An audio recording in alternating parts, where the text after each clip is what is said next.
Welcome to the Foul Play YouTube channel, Open Mic. And today, this evening, I believe we're on number 136. Hope everyone's doing well today on this Easter Sunday. It's 6 o'clock here, 6 p.m., so most of the Easter egg hunts are done and over. So, not sure about wherever you guys are in your part of the world, whether you've had them or not, but I figured by this time I wasn't going to do it today, have an open mic, but I thought, by this time in the evening, those are pretty much a done deal. So I thought, you know what, let's move on, continue on. So looks like we've we've already got several in the live chat. So I've got a lot of calls. Now some of them are short, obviously, but there are several that are longer.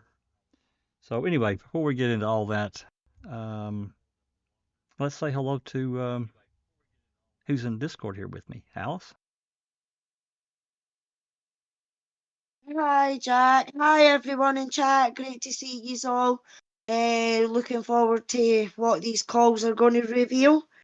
So, glad to see everyone in chat. Thanks for coming back. Thank you, Alice. And Cherie, thanks for coming. Hi, Jack. Hi, everyone. Welcome to Open Mic. So, before we get off too far, Alice, would you do us the honors and say hello to everyone that's joined us in the live chat so far? Sure can. Just let me scroll. We've got Lord Buku. We've got JD. Katie Did It. Rhonda SD. We've got Mystic Jinx. We've got the lovely Dark Side. We have Rumour Has It. Nice to see you, Rumour. We've got Crockett. We've got Iced Coffee. We've got Angie Dickinson. Lovely to see you back again, Angie. We have Andy B. We've got Pete Moss. Hello, Pete Moss. Nice to see you. We've got Gloria Galinsky. We have Cher. We've got Audrey M. We've got Graham Moss. We have Christabel 43. Nice to see you back with us, Christabel. Lovely to have you. And that's us for now, Jack. I think if I've not got you, say a wee hello again, and we'll get you on in a wee bit. There you go. Thank you so much.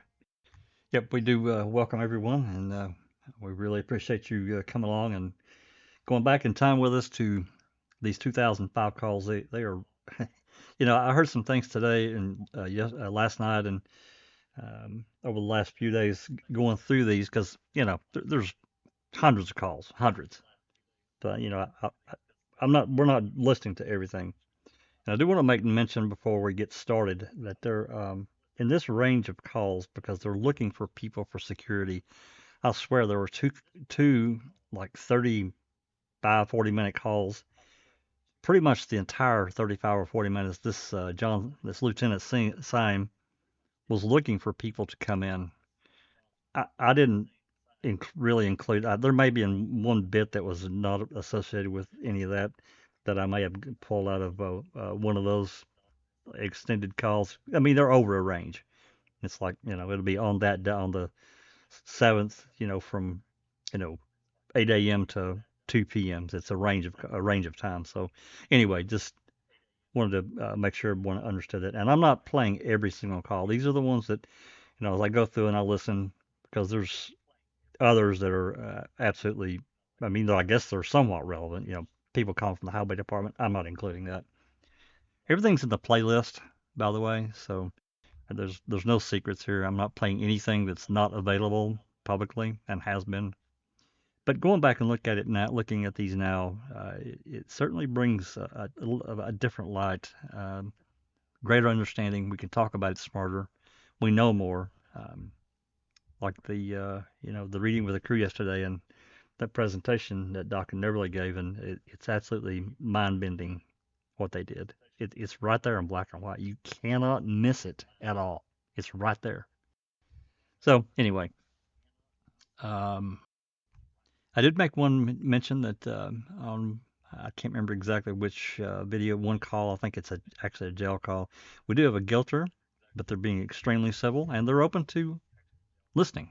They're not closed-minded. They're open to argument, and they've said, I mean, clearly that, they've said openly that based on what he's seen of the wrongdoing by law enforcement, that he thinks Stephen did it, not Brendan, just Stephen, but he would have voted not guilty if he had been on the jury because of their malfeasance. So there's that. So I've been having a little bit of a conversation with him about that, or her. I'm not sure if it's a guy or a girl. Yeah, So rumor has it, Jack, in chat says, I've been seeing these calls in a new light, re-listening to them. With the knowledge we know now, it's so crazy to the small nuggets you see now. it is, and that's the reason I'm doing it. I don't know if that, a year and a half from now that, or a year, whatever, we get more information in the meantime, and that some or part of these calls won't make even more sense than they do now, depending on, what we find out between now and then. And that's Yeah, true. That's so true about a lot of this stuff. So yeah, but I mean, even what you're saying about having the chat with the guilter, Jack, yeah, it's not very often that we get guilters in here because they're not open-minded to the Stephen. I mean, I know you said that he thinks that Stephen's guilty, but Brendan isn't. I mean, anybody can clearly see that Brendan isn't, and I can see why he's got his reservations about Stephen and that. But it's good to have that dialogue if you can get that dialogue. You know what I mean? Because most guilters they're closed off to yeah, anything. yeah, and maybe hopefully what we provide and what we put out there opens his mind a wee bit more that Stephen didn't actually do this, but the police and all the other things coming along with it, that's all it takes is for somebody, as you say, he says that he would not have voted guilty just because of the shenanigans, That's right. which is what you would want on a jury now if it was to go to retrial. You know what I mean? That's the kind of person that you want, that thinks Stephen is guilty to begin with, but is starting to see the shenanigans of the police and the investigation, and then maybe run to the DNA, and then maybe finally run to, Stephen never done it, they set him up. It was Well, all of them. one final part about, for juries that I've noticed, not only in this case but Daniel's case, and I'm sure other cases as well, is this fear factor for a jury. They believe, truly believe, or maybe um, are pretty convinced someone didn't do it, but because they're afraid that if they come back with a not guilty, they're going to get targeted, and that has happened. I can't say it's happened a lot, but it has happened.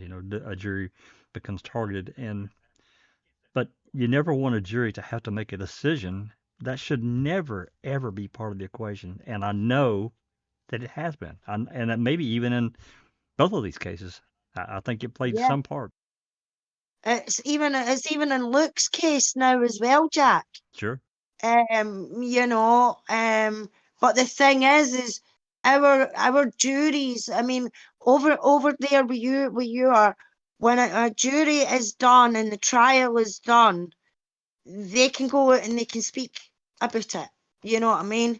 Over here, though, we can't do that. We can't go asking questions. If a juror, say, goes to Sandra or Scott and says, look, this is what I'm feeling, then that's okay. But we can't go looking for them and they can't tell us anything because they can get done with contempt of court. See, I don't like that. I don't like that at all. So Yeah. there could be, I don't know, say 5 the amount that said Luke was guilty could be now regretting their decision, but we're never going to know. Right. Right. I You know, understand. and I do. it's that's why The only thing I like about your justice system is the fact that yous are allowed to get court documents, interview transcripts, you know, things that actually went on in the case in court. You can get like the radio transmissions and dispatch calls and things like that. We cannot do that here in the UK. The only documents that we have been able to get for Luke is his appeal documents.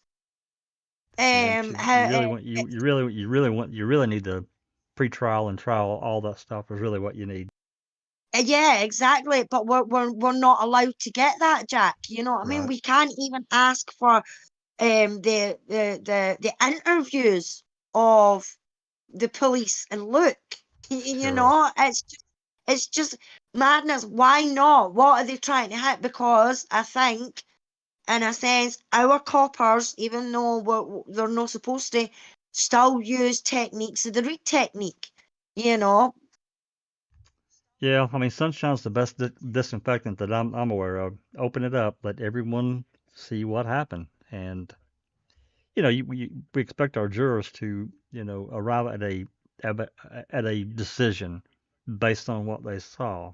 So then you have in these various cases, like this one with Kratz, we know there was just a horde. I mean, we're listening to a lot of this stuff now that the defense didn't know, the jury didn't know, the judge didn't know, but Yep. the Kratz and the prosecution knew all about these calls. They knew, and they were listening to them. I'm sure they were. Anyway. Yeah. Yeah. Anyway, all right, let's get rolling. This first call. Now we're starting. Just so everybody's aware, we're continuing on with November 6th, 2005, and where we left off. This first call we're going to listen to is at 1:30 p.m. And this caller said I think she had some kind of. This has been several days since I wrote this one down, but I think she had some kind of appointment or something, and she'd called Teresa. And then she said she heard music and some other stuff. So, and then there's going to be a callback. The connection, because I think she had for whatever reason, there's a second call, and we get to hear the conversation of what she tells Lieutenant Syme. So let's listen to the first one. It's a couple of minutes. I think she's talking to dispatch here. If you're in Discord, you're going to have to unmute YouTube. And here we go.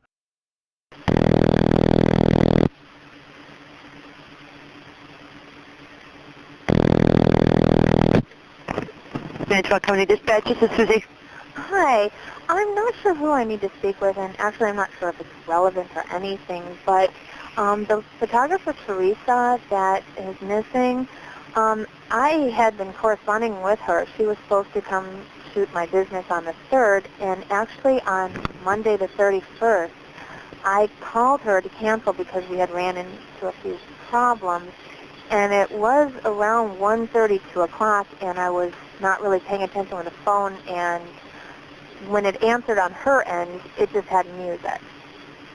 And I was just kind of like annoyed. I was like, okay, I'm on hold, and I hung up, and I thought I'll call her later. Okay. And then, of course, when I called, I left messages, and now Okay. I know why she never answered. Okay. I don't. Where are you from, ma'am? I'll have I'm you. in Green Bay, and like I said, I don't know if it's relevant, if I misdialed. I tried to call my phone company to make sure I didn't misdial, Mm-hmm. but of course they wouldn't tell me anything. Okay. I don't know if that's anything Right. at all. Well, any information they have now, but let me get you to an appropriate person, okay? Okay. Okay, sure. Daisy, please get that water out before you spill it. Go. Stacy, please go. You're not going to be my ass. Take the water and go put something warm on. I am on a very important phone call. Do you want the police department to think you're a horrible kid living here? And you go put something on that lip. I can't put you in an ad with your lips all broken out. Fine, you go put some warm clothing. Okay, ma'am, I'm going to transfer you back, okay? Oh, okay. Okay, thank you.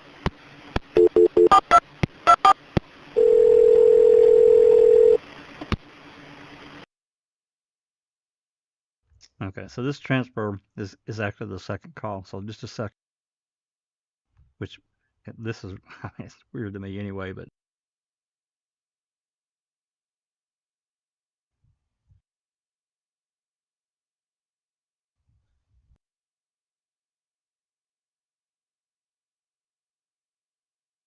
I think it's this first call here because you can see this is a 40-minute extended over a range of time. So I think this first call is going to be it because it didn't. Yeah, okay. All right, here we go. Shift Commander Lieutenant Sun. Hi, I'm calling. I don't know if it's any information that you could use or not. Mm-hmm. My name is Linda, and if you are handling Teresa's case, you've heard my messages on there. I have road rash, and she was supposed to come on the 3rd, and I was trying to reschedule. It just so happens Monday, just about the time, I guess my husband told me it was around 1:30, we had run into the situation, and I had tried to call Teresa to reschedule. And I don't know if I misdialed. I don't know what, because my phone company won't tell me if I dialed the correct number, the 737 number. Right. But when they answered, I wasn't really paying attention, and then, you know how like sometimes you won't, and then it's like, what am I listening to? And it was just music. Okay. And I don't know if it's helpful, but everyone said I should let you know that maybe. And then, of course, I got through on Wednesday and Thursday. If you've listened to her voicemail, it was just, you know, I need to reschedule. But I don't know if that's helpful, but it would have been just around that time, 1:30, 2 o'clock. Okay, you just heard music? Yeah, it was strange because that's why I was like, what, am I on hold? Because like I said, we ran into a problem with our business, and I was like, I have to call her and reschedule. So I called her while I was flipping through papers, and if you've ever done that, you're really not paying attention a lot, and then you're like, what am I listening to? And it was like, not singing music, but elevator-type music, the kind you would almost listen to if you were on hold. In fact, I thought I was on hold. I was like, well, I don't have time. I've got to call the freight company. So I thought I'll just hang up and I'll call Teresa later, which, you know, I did. Unfortunately, it was later. But I don't know if that's relevant or if it means anything. What's a home phone number for you? I'll have one of the detectives give you a call. Sure. It's area code 920. 869. 869. 2585. 2585. Yeah. And your last name, Linda? It's Lutkins. I'll spell that. Luetkens. Tkens. Yeah, and you'll notice on the 24th she had called me and made the appointments, and then you'll hear my voice on Wednesday and Thursday. I was leaving the message, you know, that I needed to reschedule. So it's me. Your middle initial? A. And date of birth? February 18th, 1963. February 18th, 1963. Okay. Address? Oh, it's W337 Crook Road. W337 Crook? I'm in De Pere, actually. Okay. I was in De Pere. Our business was in Green Bay. She was the photographer for Green Bay area. Okay. How do they spell the Crook? Crook is a C-R-O-O-K. Oh, okay. Just like Crook. Okay. Crook like Road. the kind you hunt down. Gotcha. Okay. And that's De Pere, right? Correct. And I don't know, like I said, everyone just kept saying, well, just tell them what you heard anyway, because... Okay, yeah, that's, it may or may not mean anything, but the investigating officer would have to look at that. I'll probably have him give you a call later today. I'll give him a call and see if he can work you into his schedule. He's rather busy, but let's see what we can do, okay? Okay, thank you very much. Sure, thank you. Bye. Bye.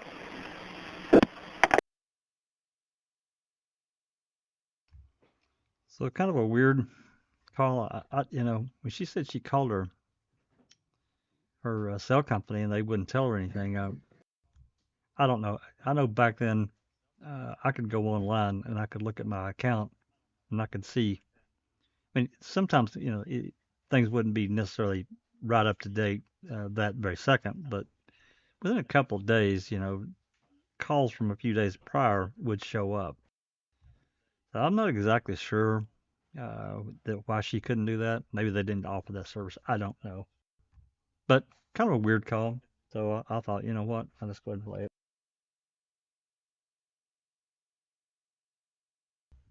Alice or Sheree, any comments that you can see there that we need to cover before we move on? No, but we do have a few that's joined us in chat. We've got Audrey M, who's joined us. We've got What the Beck, who's joined us, who is from the lovely Clear Views channel. is coming. We've got JJ Falk Jr. We've got the lovely lurker TJ Anderson's joined us as well. Our Susan has joined us on panel and in chat. Yep. JD. Hi guys, great to see yous. And I think that's us so far. I've got Mystic Jinx. Justin J has just joined us as well. Sweet. So, yeah, lovely to see you all. Thanks very much for joining us. And their sister Susan. Welcome. Thanks, Jack.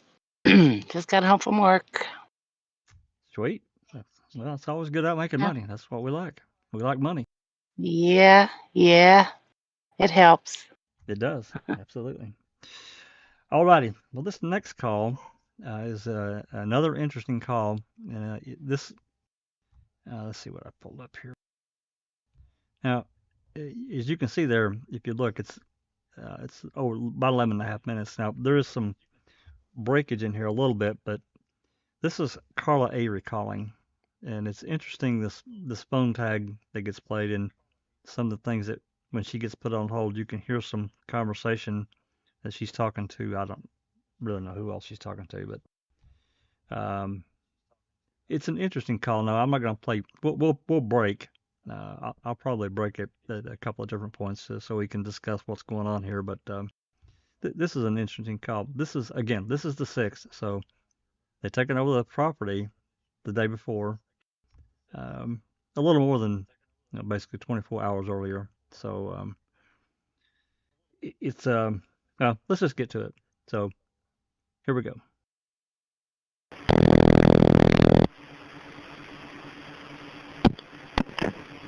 Sheriff's Department, Kathy speaking. Yes, I need to talk to somebody out at the Avery site about getting cats out of the house and feeding the outside dogs enough for a couple days, I guess. Okay, who is this? Carla Avery. Okay. Hold on 1 second. Okay.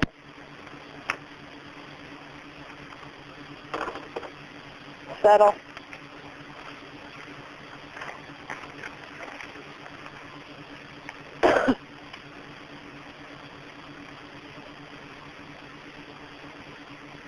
Oh.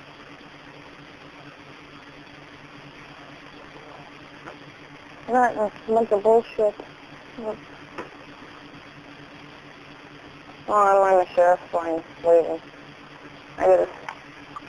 They're not letting nobody in. They're confiscating the flatbed, Stephen's car. They have no way back from up north right now. They're trying to confiscate everything from up there. Vehicles.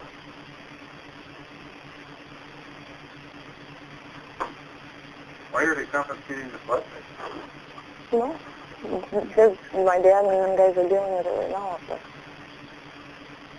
No. Barbara. Dad's not allowed to tell him move off the southern. No, what started it is Brian and Brendan were going to go to the store to get something, milk or whatever. They got pulled over on the highway. That's when they decided that they were going to confiscate the vehicle so they couldn't leave. They confiscated Stevens right then and there with Brian and Brendan. Okay, 1 moment, please.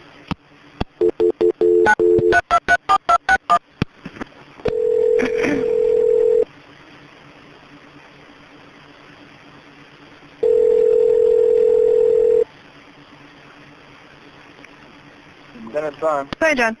Hey, I've got 2 things for you. I've got a woman who called before, wanted to let you know that she was at Avery's a couple weeks ago. Okay, so I have her number here if you ever want to call her.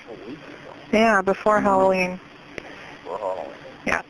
Well, I'll take all the information down. I think Dave Remiker was looking at just collecting all that stuff. Oh, okay. They'll follow up later unless it's something that's hot. Okay. Like he knows where the body's at or Nope. where the girl's at. Nope. So take their information down, field 39, Okay. telephone number, and just write it on a piece of paper. If you want to put it through the window, I'll put it in my drawer, and I'll just give that all to him. Oh, okay. That sounds good. And then also I have Carla Avery on the line. Yeah? Wants to know about when they can get in to feed their animals. Okay, she's going to have to coordinate that with 193. Okay. Do you know if I call him on the radio? He had his radio with him. Okay, I'll do that. Okay. Okay, thanks. Sure. Bye-bye. Carla? Yeah. Okay, I've got to find somebody else to send you to. Hold on. Okay.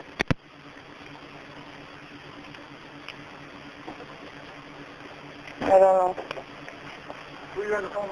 The Sheriff's Department wondering if they're allowed going in and getting the cats and feeding the outside dogs, for a couple days because they don't know when they're going to be able to get back in there.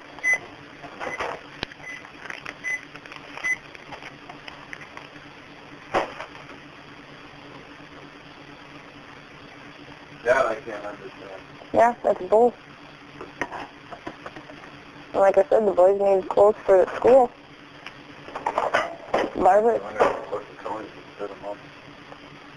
Oh, they had on French Miracle telling me that they did that, blah, blah, blah, blah. Well, they said, too, that there was only one entryway into that they know of. There may be one possibility that there might be one other way. Well, I called 26 and I said, there's 3 possibilities of getting in there. I said, and they're being held up in privets. I said, not able to leave. That's all I said. I'm not saying too much for them.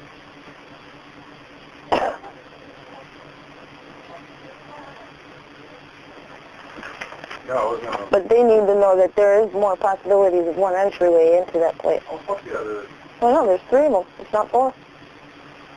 If you go through the woods back with Steven.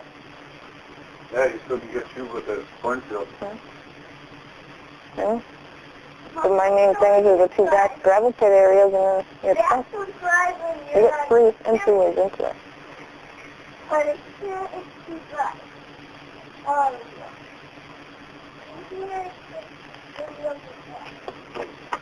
Candy. Some gummies.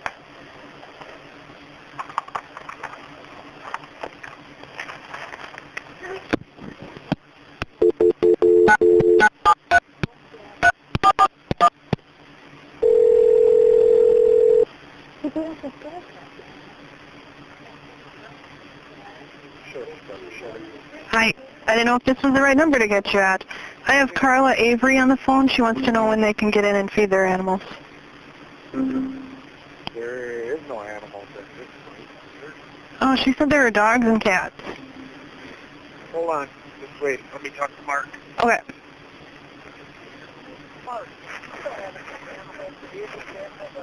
Okay, you can tell her that dogs were turned over to family members, and we are not aware of any cats. Okay. She's going to tell me that there's cats in the house. Leave it in the house, but you don't need to tell her that. Okay. Tell her we can talk to, well, it doesn't matter. We can waste your time. Tell her that family members picked up the animal. Okay. Tell her that. We'll do that. Yesterday. Okay. All right. All right, thanks. Now, this next part is interesting, what Carla says. And she listened to this after they played this phone tag here. Carla?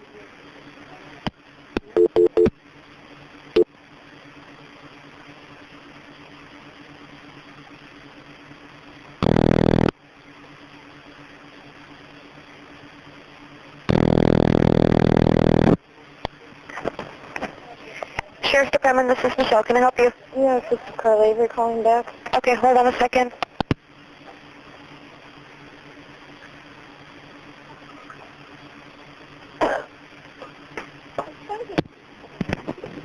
Carla? Yeah? I talked to one of the deputy inspectors out there. He said all of the animals were turned over to family members yesterday. Not all of them. They had only picked up the puppy, and I picked up my dad's dog.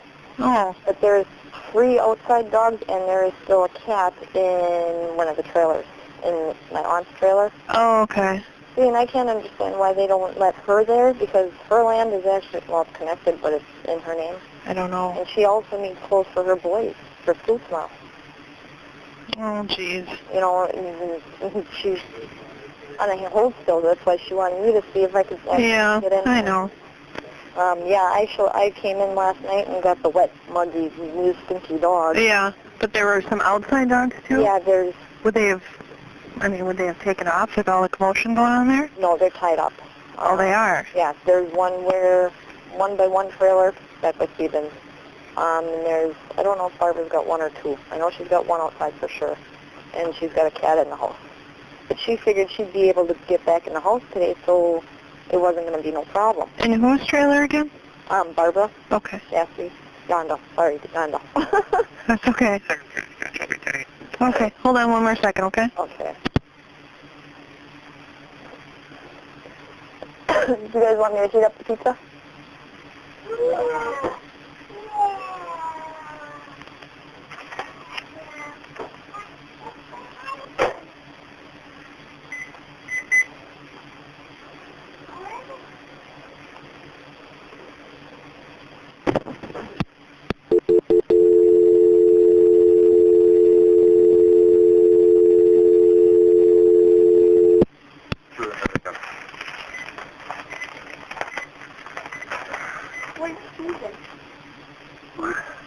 Dogs, they were searching her anyway. Oh yeah, they have everything out there.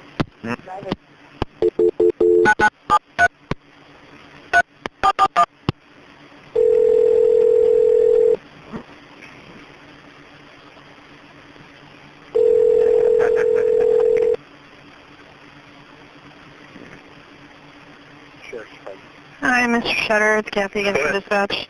I have Carla on the line again. She said she was the one that came out yesterday and picked up the animals. And she knows that there's a couple still tied outside and one in Barb's trailer.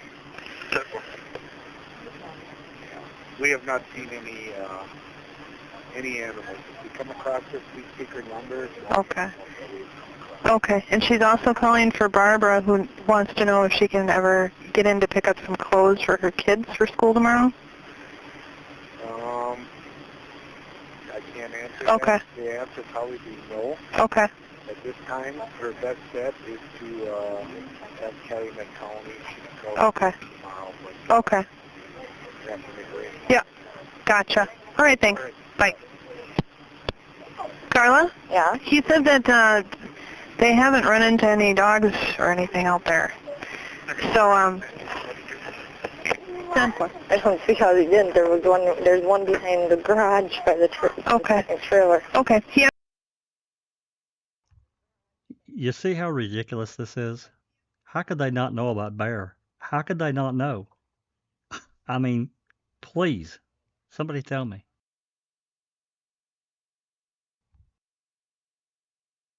That's really weird. When was Well, Bear actually picked up? Do you know, Jack? I don't. I'm going to say it was the 7th or the 8th, but I really don't remember, and I didn't look it up. Maybe Jinx is in the chat. Maybe she can remember, because I just can't. I was thinking about that when I was listening to this call the other day when I was getting these added to the list, and I just couldn't remember, and I didn't take the time to go look. Yeah, Bear was in those pictures, Yeah. that they took. Yeah, that's what I'm saying. How could the hell could he say, well, where you seen those damn dogs? What? Weird. Yeah. Bear. Yeah, I'm looking at the chat here. Took Bear to the vet. Kept him to check his poop. Yeah, they wanted to make sure, that Bear didn't eat somebody, which is ridiculous.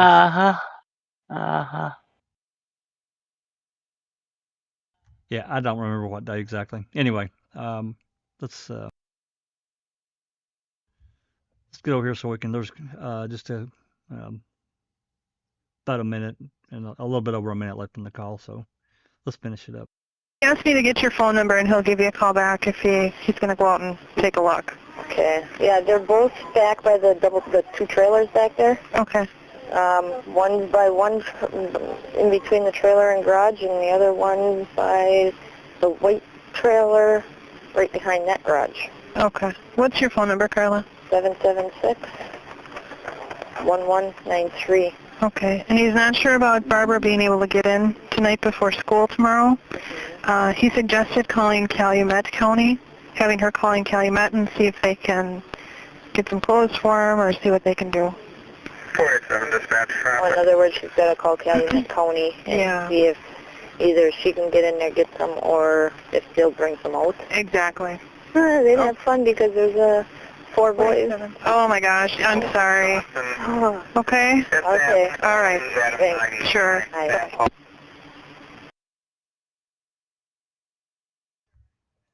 So, yeah, interesting call. And can't get close with the kids for school, so I mean, what the hell do you do, man? Anyway.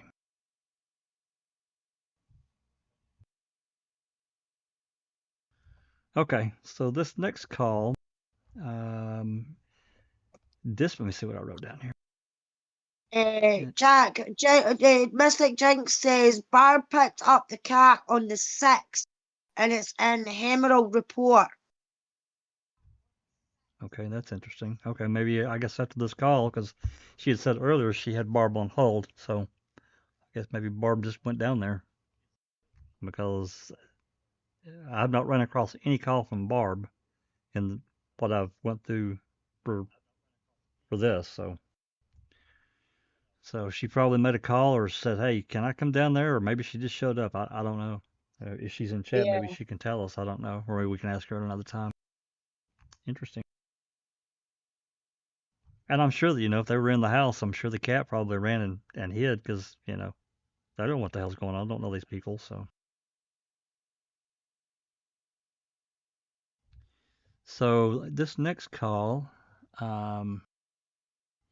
is dispatch calling Remaker, reporting some tips.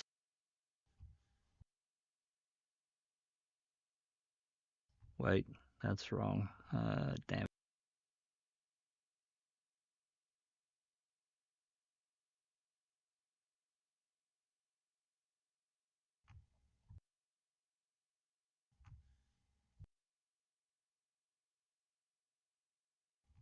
There we go.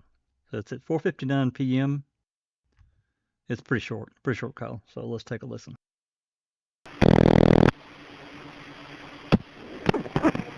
Sheriff's Department, Kathy speaking.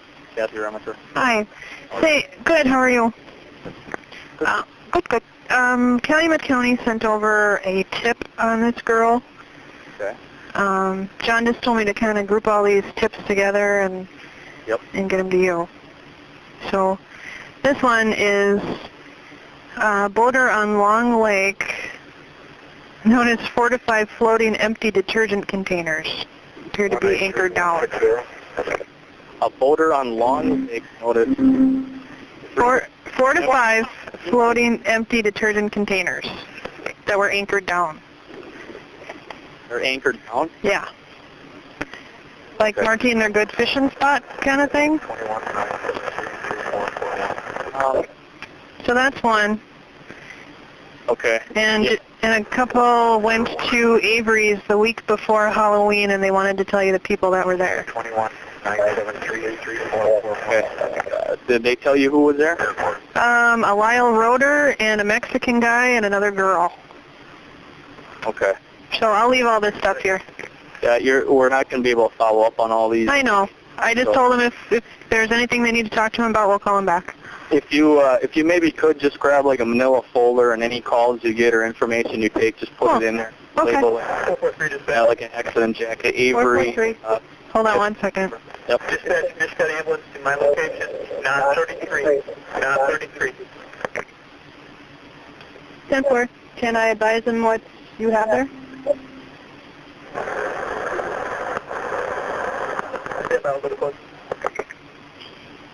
Okay, I'll make a manila folder. Okay, thank you. Sure, thanks. Bye. Bye.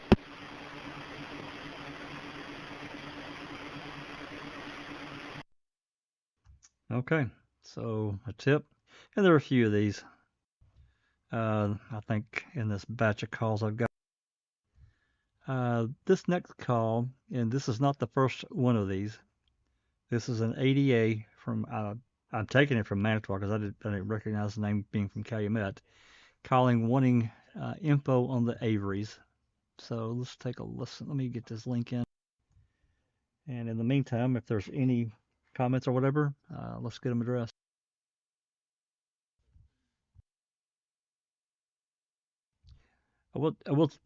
Anybody that listened to yesterday's, last night's reading with the crew, Doc had asked me to look up a couple of phone calls, specifically one about Poggle and talking about the key having blood on it. There's actually 2 calls. There's some other ones that are related, but I found these 2 calls. I'm guessing he's gonna want to add these to maybe to the next podcast. After yesterday and listening to those calls, holy crap, man, it's just like, oh my God.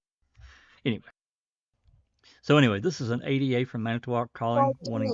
Sorry, Jack. Moss has joined us in chat. Hi, Moss. Nice to see you. We've got somebody new that's joined us in chat who's called Electric Shay. Hello, Electric Shay. Lovely to have you join us. Hey, yeah, absolutely.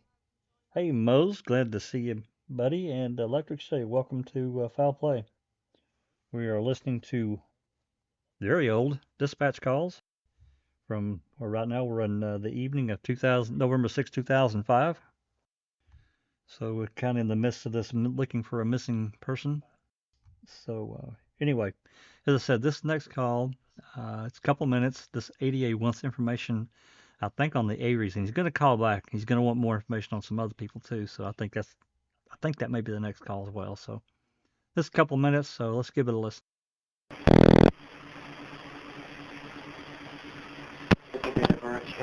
Yeah, talk Sheriff's Department. Carrie speaking. Hello, Carrie. Mark for DA Manitowoc County. Sorry to bother you. Okay. Real quick, I need some date of birth if possible for Dolores Avery, Delores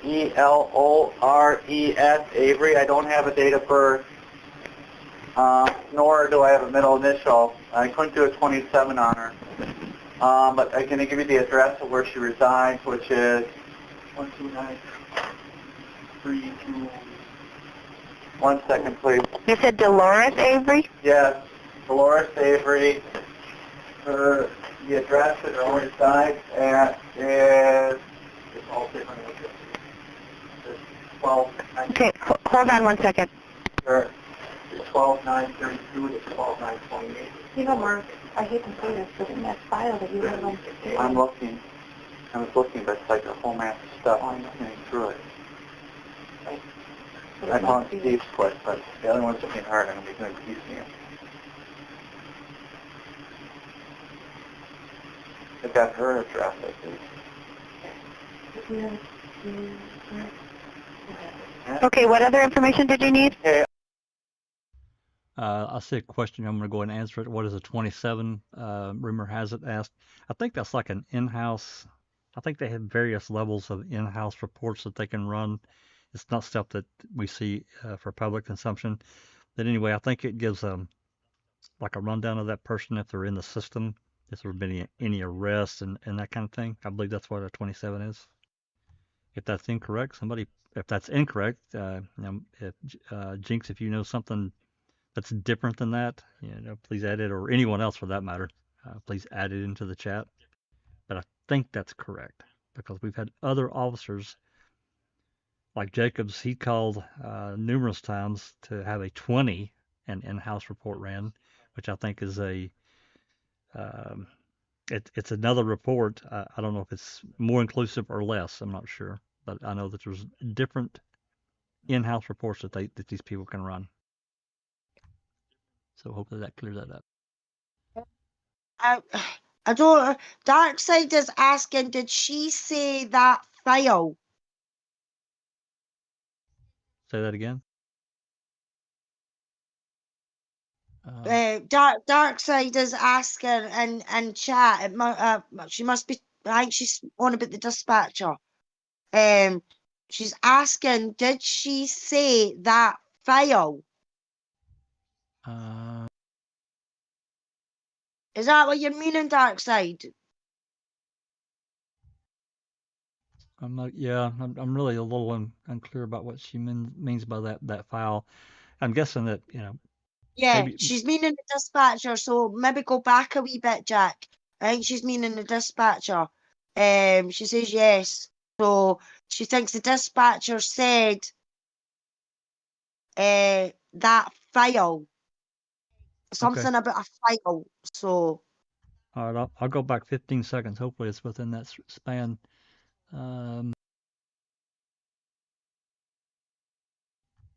Let's see if there's any more questions here. All right, I'm gonna go back and then we'll restart. Hopefully I'll go back far enough here. That's 15 seconds. But the other one's looking hard. I'm going to be doing piecemeal. I got her address, I think. Okay, what other information did you need? Okay, I need Dolores Avery. I don't think I went back far enough. Let me go on back here. 3, 2, 1 second, please. You said Dolores Avery? Yes, Dolores Avery.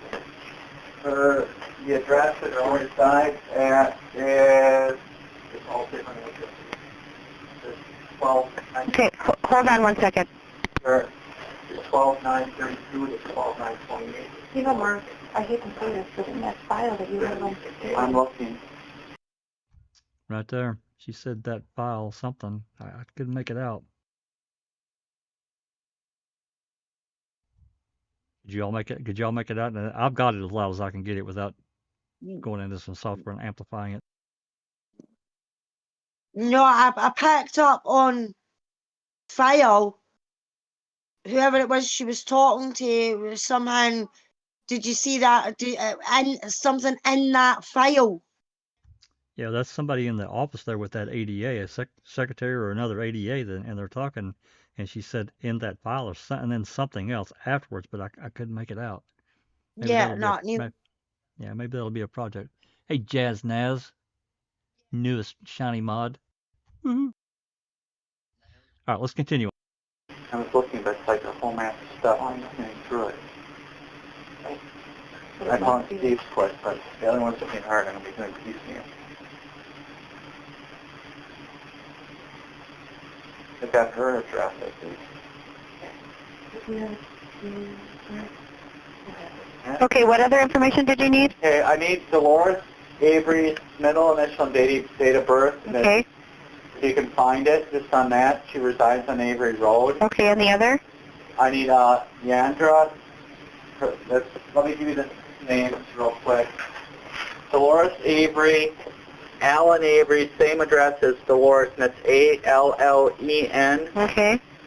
Barb Yandra, J-U-N-D-A. Okay. I said Jundra. It should be Junda. Okay. Those three, if you could find me their middle initials and date of birth. Okay, and what's the number? Our number here is 4072. 4072, please.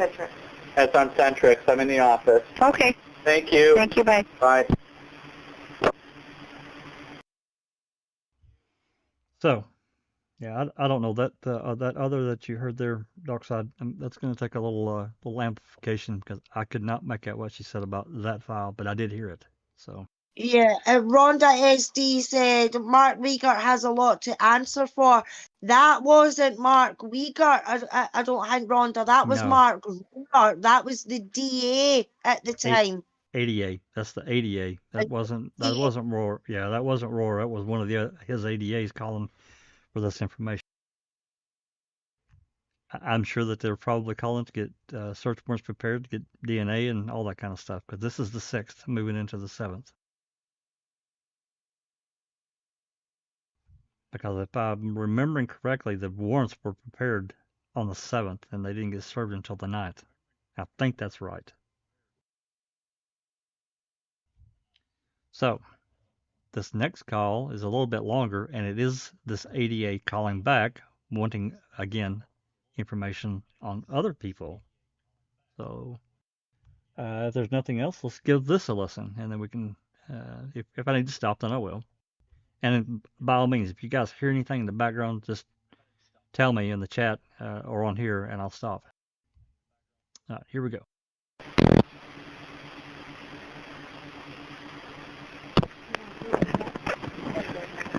Sheriff's Department, this is Michelle. Can I help you? So, thank you. Mark Rohr and Lynn from the DA's office calling. Sorry to bother you again. Okay.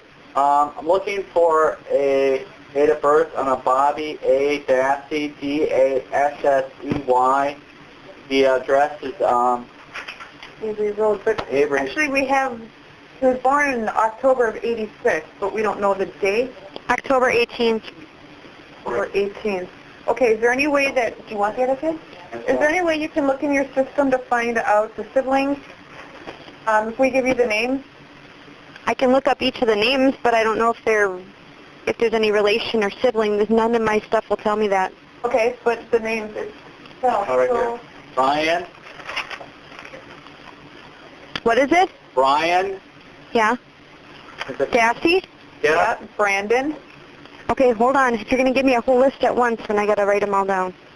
We can do it one at a time if you want. Okay. Okay, why don't we do it that way? Brian.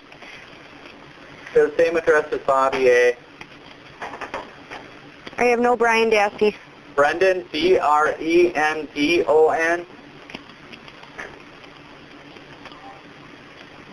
Oh, I did find Brian. It's B-R-Y-A-N. Date of birth of 7/15/85. 71585. What do you have for an address, please? Hold on, I got to go to a different screen for that. 2233.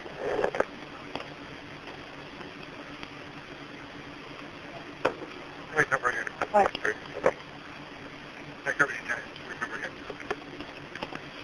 I'm showing 12930 Avery Road, Apartment A, Adam, Two Rivers. Oh, Give okay. his middle initials for Brian. J. John. Okay, so, and then Brendan? 4647.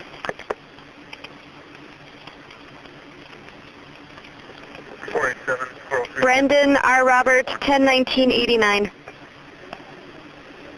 Address, please. I'm sorry, what's that? Could you check the address, please, again? I'll make sure it's the same address, please.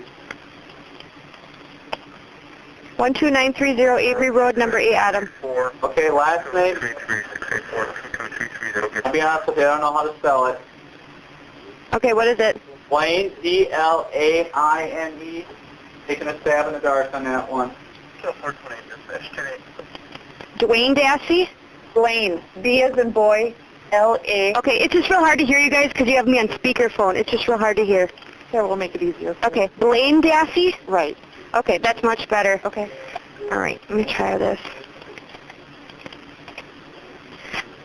B-L-A-I-N-E is his first name spelling, middle A, Adam, 12388.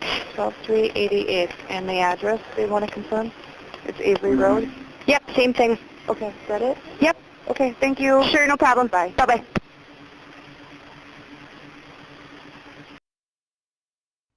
It also might have been a little hard to hear because you got the dispatch radios running in the background too. So don't just blame them. And that was Mark Rohr. It wasn't an ADA. That was the DA. That's what he said when he called back. Mark Rohr again.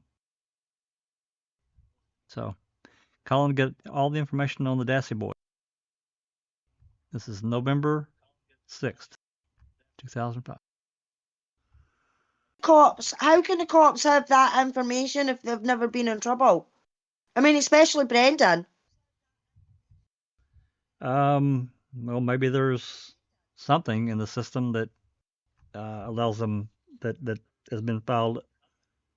I don't know. I really can't answer that question. It's a good question. Yeah, exactly. They shouldn't be able to type into their computer any of the boys' names to get any information about their date of birth or where they were born or anything like that unless they've been in trouble before, surely. I can't disagree with that, but maybe there has been some trouble, and even though juvenile records are sealed, it might still allow them to pull that information, at least for the date of birth and address.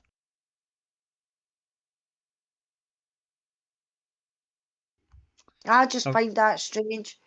well, yeah, it is. I mean, it almost feels like a little invasion of privacy, but again, I don't Yeah, know.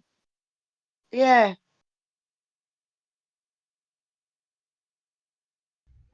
Okay.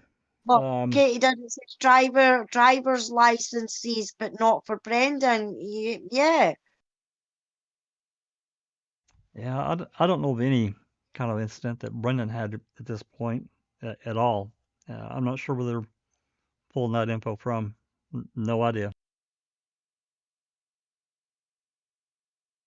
Unless it's somehow tied to Barb in some way, but I doubt that. I really don't know. I can't answer that question. Okay, next call. This is at 7:04 p.m. I think this is Jacobs calling. I, I, I can't remember, or I don't think I could quite recognize the voice, but I think it is Jacobs. Calls Link to report uh, his time for his time for the 5th, which was the day before, and he also makes some other comments that I thought were interesting. I think from this is the reason I really included this call. So it's about a 3-minute call. Wait, did I put the link in? 17:59.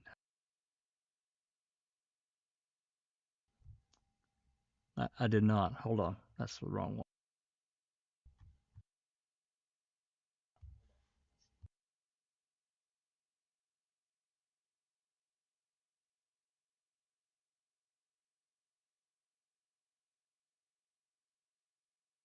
Yeah, okay, that's right. All right. This is a couple of minutes, so let's listen to what he says here.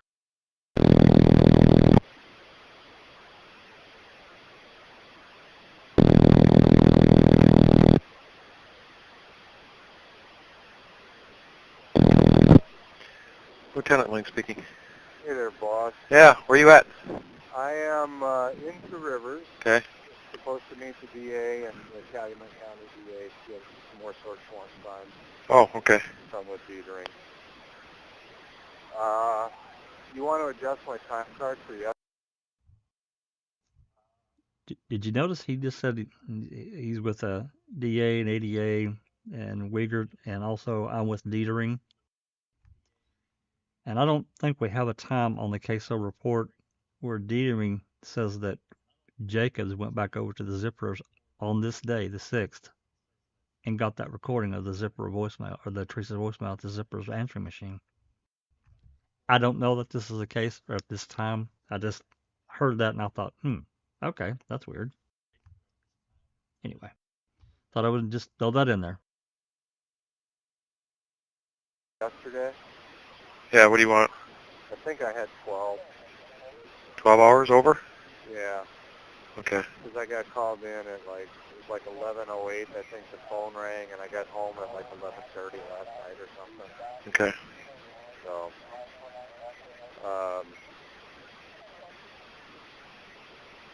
so you want me to put 11 to 11, huh? 11:08, 11p? Sure, that's okay. Fine. Yeah, that's close enough. Then tomorrow we're going to be out there at 7. Right.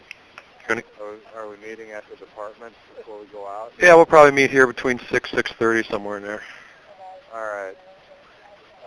I don't know what time I'm going to get out of here tonight. Hopefully it'll be by 9. Yeah, probably should be. Anything going on? No, you know the crime lab found some tissue. Yeah, right. They were going to send the dogs over again? Yeah. I'm going to pause it right here. Does anyone recall specifically what tissue he's talking about? Because I know that there was some tissue found. To me, like it was on the north side of the property. I can't remember for sure. But does anybody remember if this was on the 6th? Because I can't recall. Susan, anyone? Anybody in the live chat? I'm not sure, Jack. In the quarry, Michael's quarry, as Silkman's saying. Ah, Doc's in the house. Welcome, Doc. Okay, fair enough. So they sent that, I guess, to the crime lab or whatever. So, all right, I'm going to continue on. Nothing? I haven't heard. Okay. Okay. Did the plane ever fly over? Nobody knows, huh? Yeah, I think the plane flew. Okay. Okay, I'm pausing it again because the plane that flew on this day, as far as I know, the only plane that flew was from the DCI. And I've tried to get that footage. I'm going to try again. Actually, I think that's one of the... No, it's not. I'm sorry. But they actually went up twice and used a FLIR camera, which shows heat signature, FLIR. So anyway, unless there's a plane that went up that is unreported, that's the only ones that I know that went up on the 6th, and I think again on the 8th. And that's in one of the DCI reports. Don't ask me to quote which one it is because I can't remember right now. I'd have to look. Anyway, moving on. And I heard him talking to Ron, so Ron's getting ready for getting his lights tonight. So. Right, Ron's there. Okay. Whatever you guys got to do, call it a night as soon as you can. Get some sleep. Yeah, not a problem there, boss. Okay, see you in the morning then. I'm walking in this shit already. Yeah, no kidding. All right, we'll see you later. All right, bye. All right, a couple little interesting tidbits of information. If anybody has any information about any other plane going up, please let us know. Doc says we will be discussing this next about the tissue. And he also says hit by 3 cadaver dogs. And the tissue had blood on it as well. It was tissue and blood. Yeah. Yeah. I remember reading it. I just can't remember exactly where in one of the reports.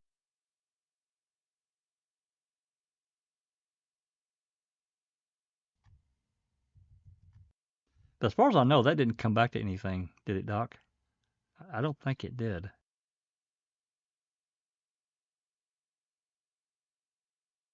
I like what Susan's put in chat. She says, tissue as in flesh or Kleenex? I thought it was flat. I thought it was flesh, but people are talking about blowing their nose and stuff. That's funny. You guys are crazy. All right. This next call. Yeah, this next call is 7:12 p.m. Dispatch calls Shutter. He is an inspector, deputy inspector. I was calling him inspector. He's a deputy inspector at this point. Connects him with a Lieutenant Sheehan. I wrote this. I don't know if I got the spelling right. Talking about having volunteer firemen and mutual aid out to the yard to search the perimeter. So they have a conversation, which I thought was interesting enough to include here. So this is about a 6-minute call, so we'll play, and I'll probably break a time or two where we're going. So as always, any comments, please leave them in the live chat. All right, here we go. Sheriff's Department, Shutter. Hi, Greg. It's Karen Dispatch. Hi. I have Lieutenant Shahan on the phone, and then when you're done, if you want, I have to tell you something about what you just told Michelle. Okay? Okay. Bye. Hi, Gary. Hi, Greg. How we doing? I'm doing fine. Wish I could say the same. Oh, no. Been a long couple days here. As you know, we're out at the Avery residence, serving some search warrants and stuff like that. What they're looking for is a little mutual aid, or if you guys have some officers that would maybe want to run it past Joe. Come on out tomorrow morning. Maybe I'm thinking I would rather have law enforcement come around 7:30. We're going to get the firemen, volunteer firemen as well, just to check the areas on the outside perimeter of that junkyard. So I'm seeing if you maybe want to check with your chief and see if he'd authorize some people to come on out and give a hand with that. 7:30 tomorrow morning? Yeah. I think they want to try to kick it off at 8. We'll see how... our position in here, the Sheriff's Department right now is we've been utilizing other agencies. It's Calumet County's case due to conflict of interest with the pending lawsuit. So them along with DCI are doing the investigation. Today we had some guys from the city.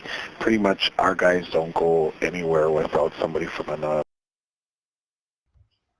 Did you hear him say there? Of course, it was a pack of lies because clearly the three amigos were doing their own thing.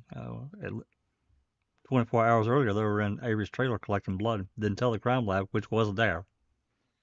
Also, he said that they had people there from the city cops too.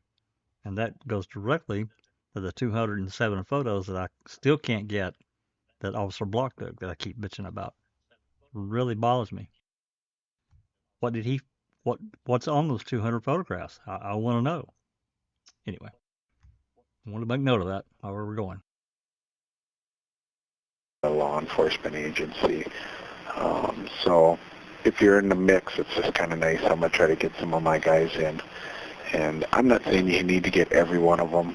You get a handful, fine, or whatever, Joe thinks, but every couple helps. So how many would be ideal for you? That's just really hard to say. How many man department do you have? 17 patrol. So if I get 4 or 5 from you, that's a pretty good pull already, isn't it? Yeah, oh yeah. So, if you get 3, 4, we'll take it. Okay. Whatever you got.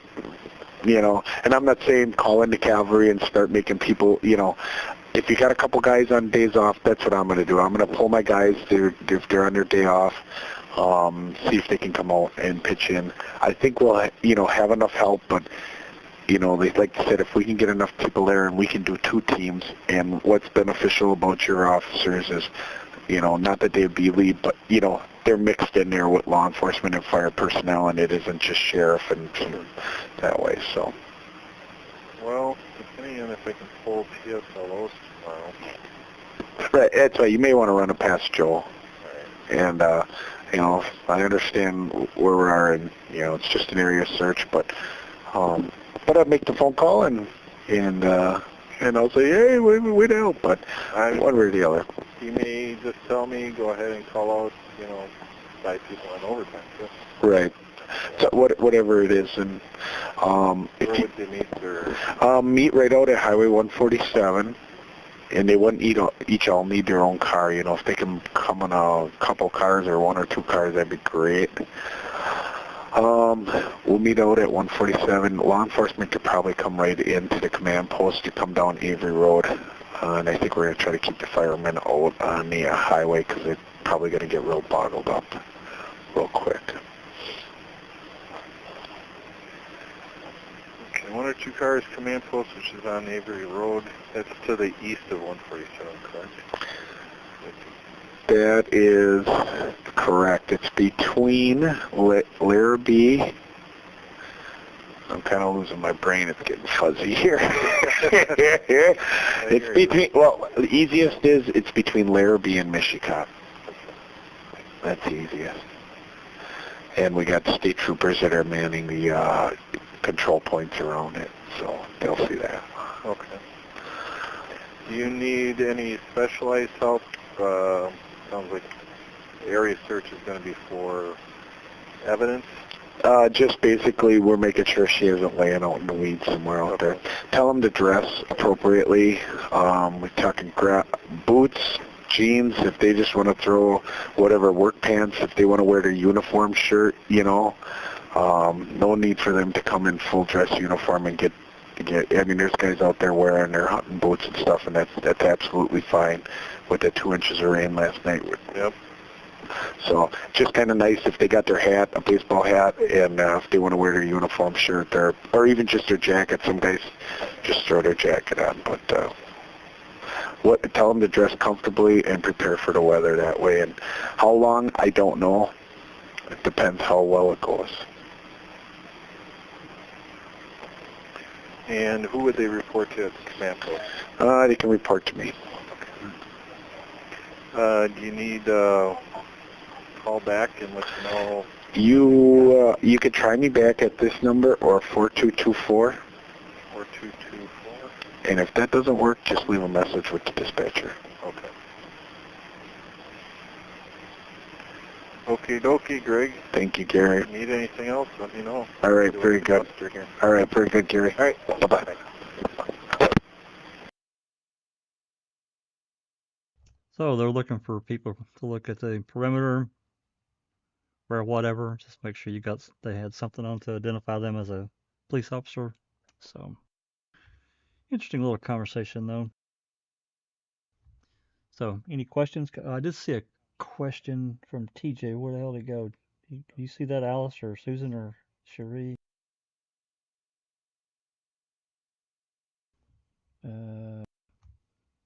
What, Jack? TJ put a question in the chat I saw as it was Yeah, going by.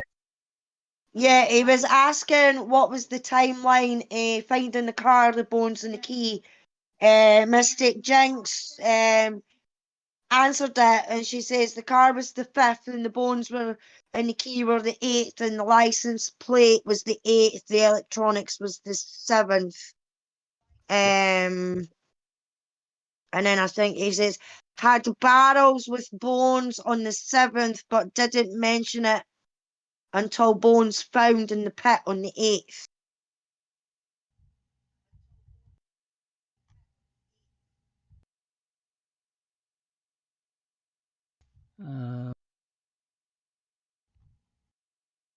Yeah, okay. Oh, Jinx says they took Dassey barrels on the 6th and played musical barrels with them on the 7th. Oh yeah, well, yeah. No one can make sense of that.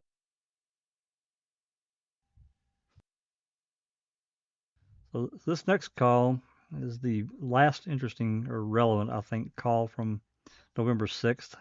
And we all know what this call is. It's not very long. We've played it numerous times. There is no second part of this call, unfortunately. Despite what others or at least one other in the community has claimed. It doesn't exist. It certainly doesn't. I don't think it was recorded, so I don't even think on their end. So anyway, this is the Tom Swinski call on 11/6/2005 at 10:28 p.m.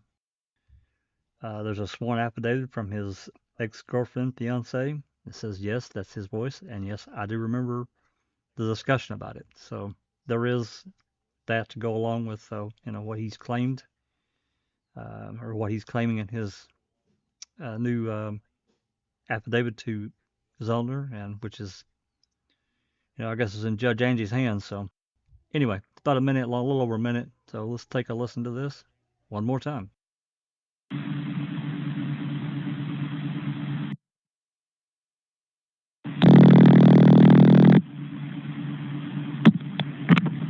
Manitowoc County Sheriff's Department, this is Carla. Can I help you?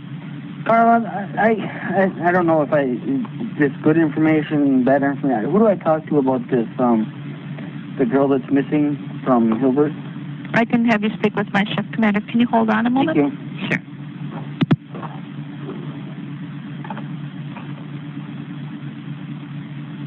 Hang on, I'm going to transfer to the shift commander. You'll be speaking with Sergeant Singh Laub, okay? Okay, thank you.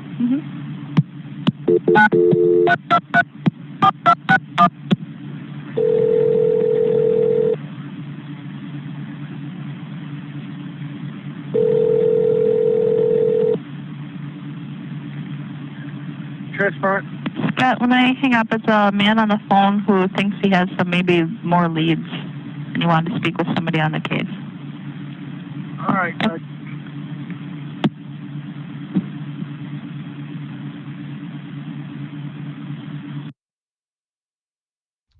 And that's it. That's all there is.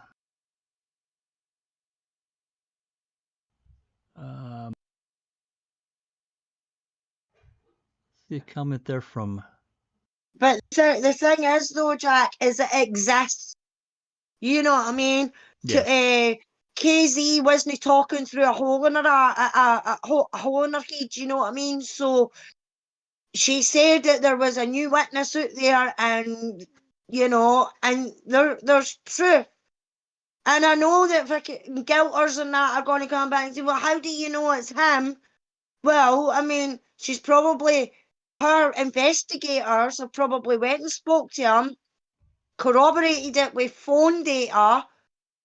And did we not hear something I know about them talking to his girlfriend, who his girlfriend was at the time, and she confirmed it was his voice as well. You know, so the proof is there. So for people to turn around and say, oh, it's no there, it's fake, it's whatever, well, there's your proof. You know what I mean? It's there. Well, I mean, it gives it gives his affidavit legs. I mean, it's years ago, obviously, but still, it gives it legs. And then his girlfriend or fiance at the time, that really adds more to it. And as we've discussed many times in the past, I think the only real way to get to the bottom of it, one way or the other, is to call people to testify and see what they have to say, see where it goes. There's a comment from JJ Falk. You want to read that? I haven't been keeping up with chat.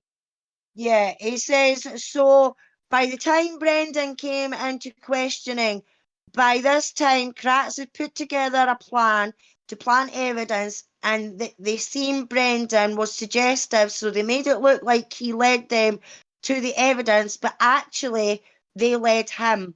Yeah, I mean, I don't know if I get, like Susan, I don't know if I agree on it was Kratz's whole plan.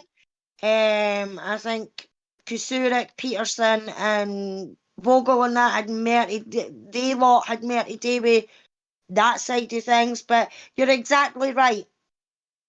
That led them to Brendan, and they went after Brendan. The Yeah, first but time that was months later. Go ahead, yeah. and then I'll have my spiel. Go ahead.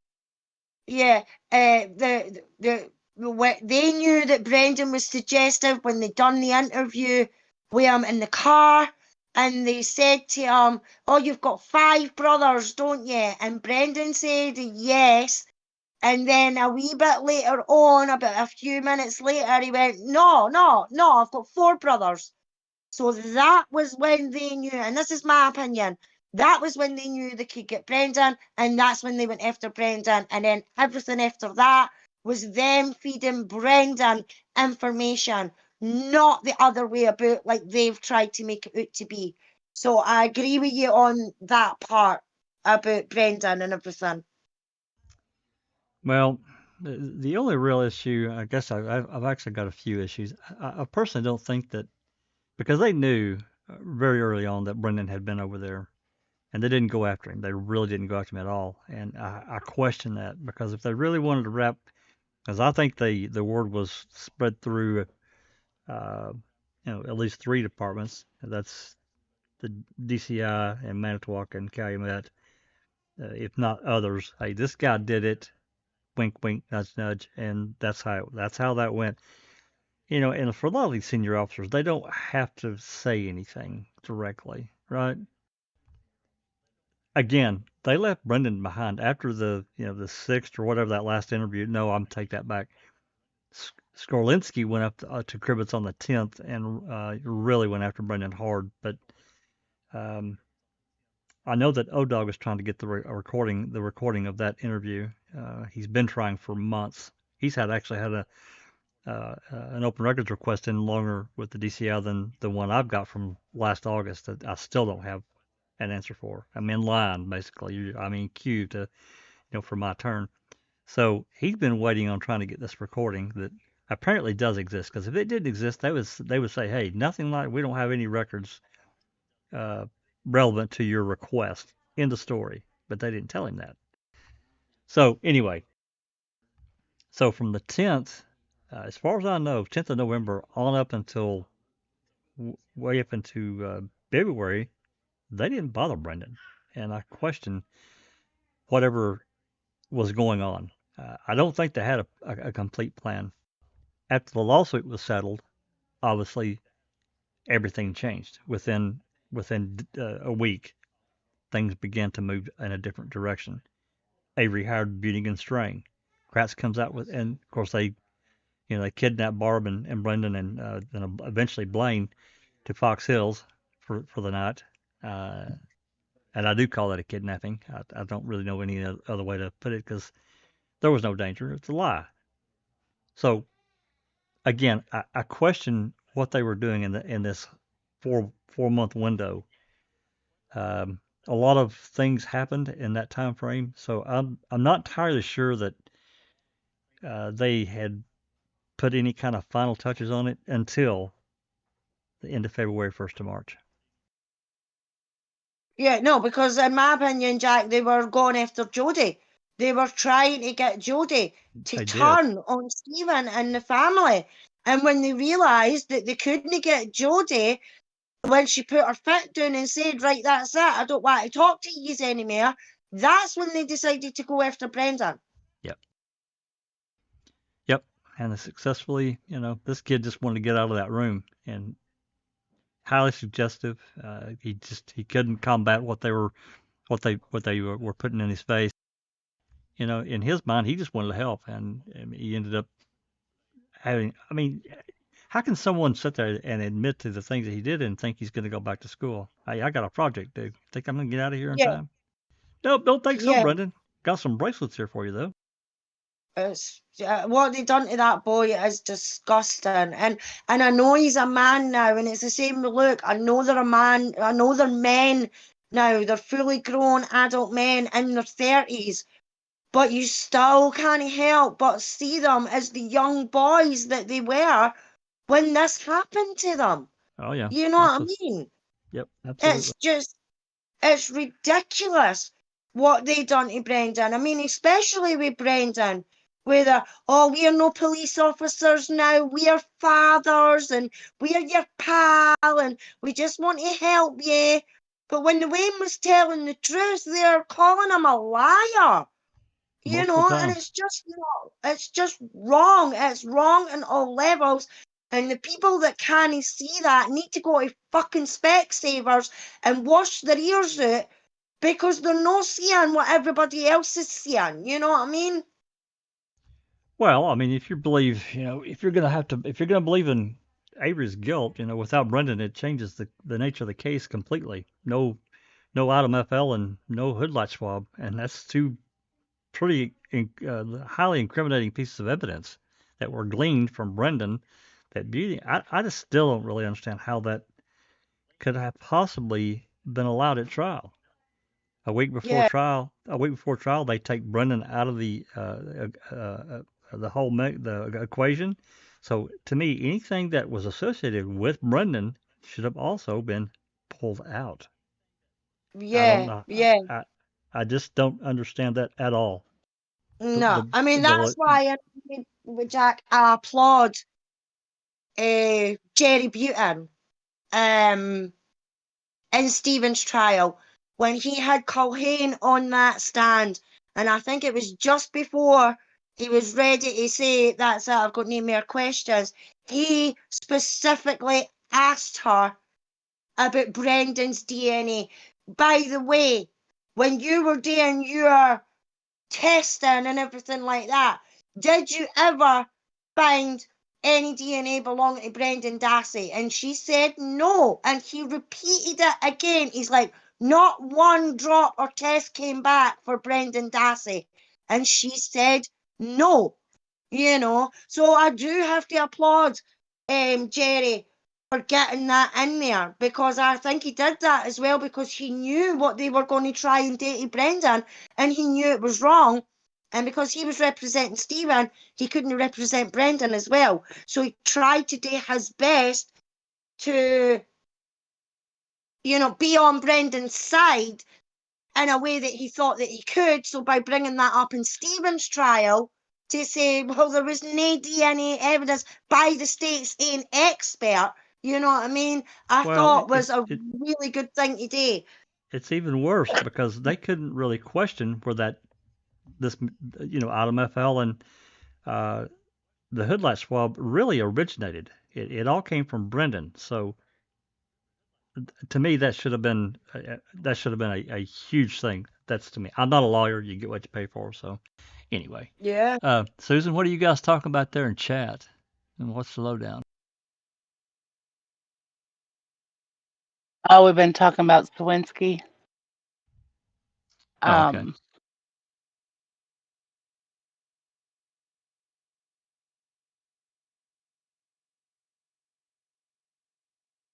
Let's see.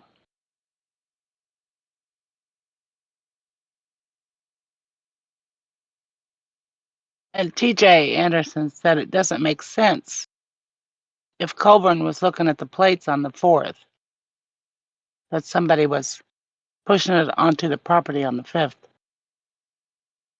But I just said it makes sense if they're working for law enforcement. Or somebody had taken the plate off of that RAV. What if the plates had been removed and rolled up, thrown down somewhere, and he unrolled it? I'm not saying that's true. I'm just saying there's that possibility. Pushing the RAV onto the property. What do you mean? Well, that you talking about TJ? Oh, I may have missed something. No, I was talking about Colburn looking at those plates when he made that call. I mean, they may not have been attached to the RAV. Oh, I see what you're saying. Right. So anyway, all right. 99 Toyota? Yeah, she said that. No, you said that, right? Yeah. Okay, let's get back to it. Turn this back on. So this next call is this is early on November 7th. We're moving into the 7th now, so things are going to begin to start happening at. We'll see. Cuss Road. Well, not quite yet, but we're getting there. This early, not yet though. This is shift commander talking to a reporter. Makes an interesting remark about the RAV. Now, again, this is a range of calls, as you can see there on screen. This is 2 a.m., 2:07 a.m. through 6:59 a.m. So it's just various calls captured, and you can see I've got it time linked here. So let's give this a listen and see why I wrote what I wrote.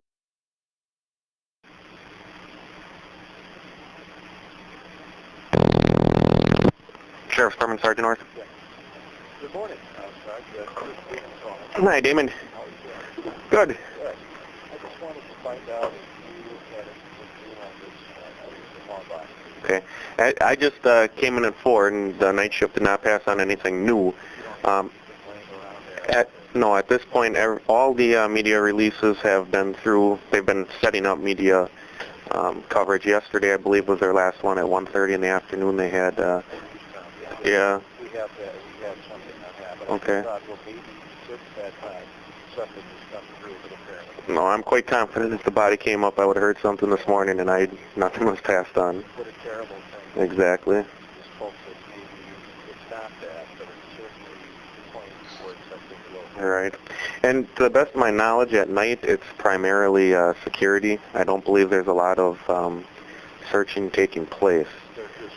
Right. The area is lit up and we have the area secured. So whatever was released yesterday, there probably won't be any new information until today once, I believe they start at 6, 7 o'clock. So, but no, nothing was relayed to me, so nothing changed as far as I'm aware of.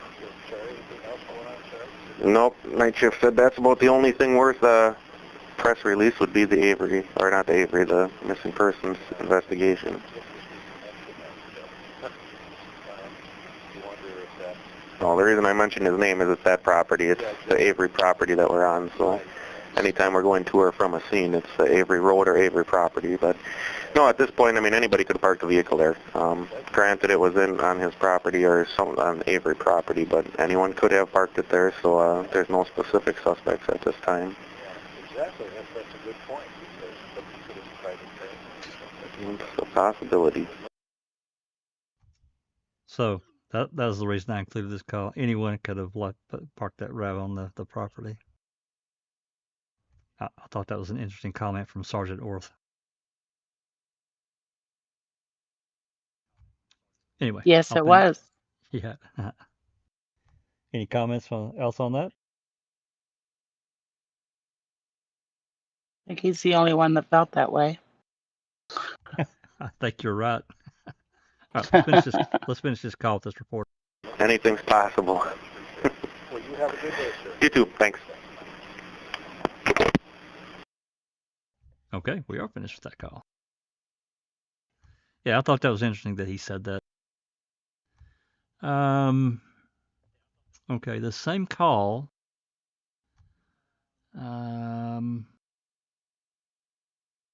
Yeah, I included this call because they're making calls trying to get even reserve deputies in, and Doc's friend Bushman is mentioned.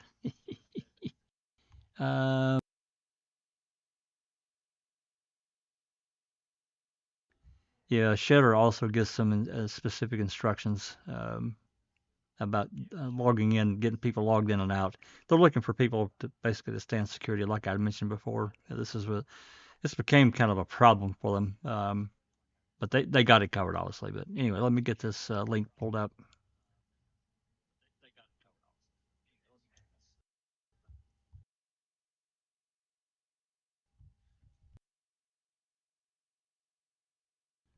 As I said, same call.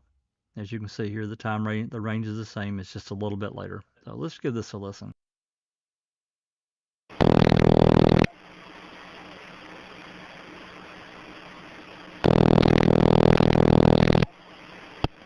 Shift Commander's office. Hey, Todd. Yeah. Ready to rock and roll? Yep. I'm going to go grab the coffee. They just called down. They just finished up with the coffee. Oh, all right.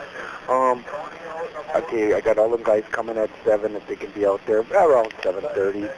I think what I'm going to do is I'm going to keep all the firemen out on the main highway. Uh-huh. And then let the police check in, and then so everybody's on the same page that way if something is found.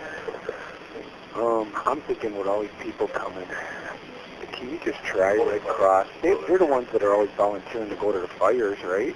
Salvation Army, yeah. Salvation Army is? Yep. They're the ones with the vehicle or whatever? For dinner and... Let's just see, so what can you provide? We're looking at probably 100, maybe 150 searchers. Okay. This morning. No problem. We're not saying you have to. Can you be of assistance? Just let me know, and then if that doesn't work, then we'll figure something else out. I'll talk to the police. That sounds good. Do we need anybody else for man the checkpoint or? Yeah, good question. I was thinking send along with those guys some pads of paper and some pens. With what guys are coming in? Gave a note in your drawer, Mike Bushman. Oh, okay. You got all of them guys? I only got all of one reserve. Mike. I tried to call him last night. Just walked in the door, he said. Okay. But that's a list. So send pads of paper, and then what I'm going to do is maybe we'll utilize somebody to help at that checkpoint. Tom will be there. And then they can just write those. He's been calling already. He'd like to, well, when am I going to get relieved? He's there till noon. Silky? Yeah. We don't really have anybody. No, that's why I was asking, because I told him he'll be there because you wanted one person from midnight till 8 a.m. That's what I got. And I told him, well, let's see how it goes. Maybe I could swap them out that way. Yes. Yeah, I know, but well, yes, Trees. Are you dissing me? No, Tom. Yeah. I'm just busy. Oh man. Okay. I got these guys. I brought down a whole bundle of notebooks and pens yesterday, so we're all set to go on that. Okay. And I'll give him a hand at that checkpoint. Okay. What about? Well, I'll line them up with what vehicles I can here. Yeah, I mean, probably see what you got. So if some guys can leave early and they want to, they don't, the one vehicle, or, not the draw on one. Well, I probably got 2 spare Dick cars because Michael was out of town, and yeah, we'll find something. Wiker is too, huh? Yeah, Wiker's gone, 56 and 40. All right. Sounds good. We'll catch you later. Thank you. Bye.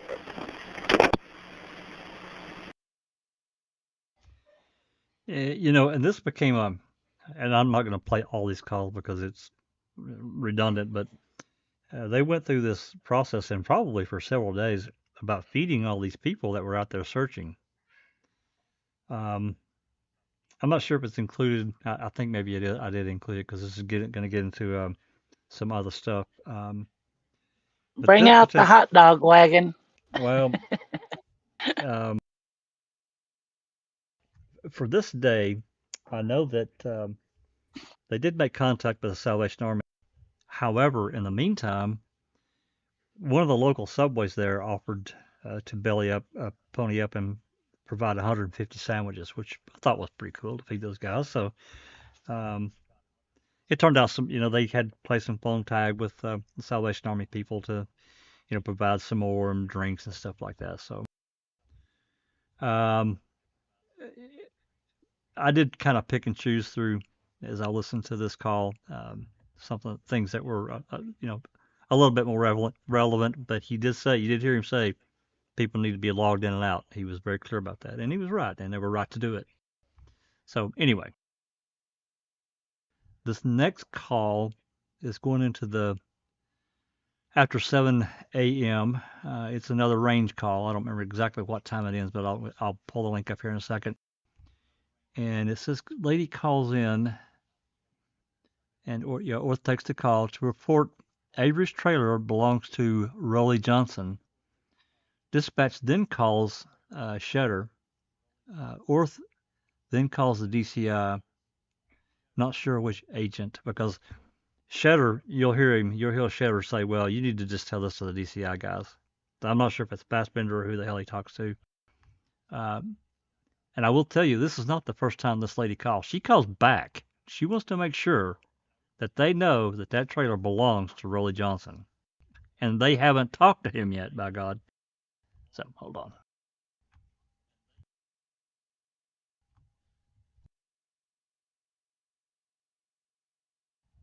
Yeah, as you can see, this one is from 7 a.m. To 12:55, right before 1 o'clock. So let's listen to this little exchange here.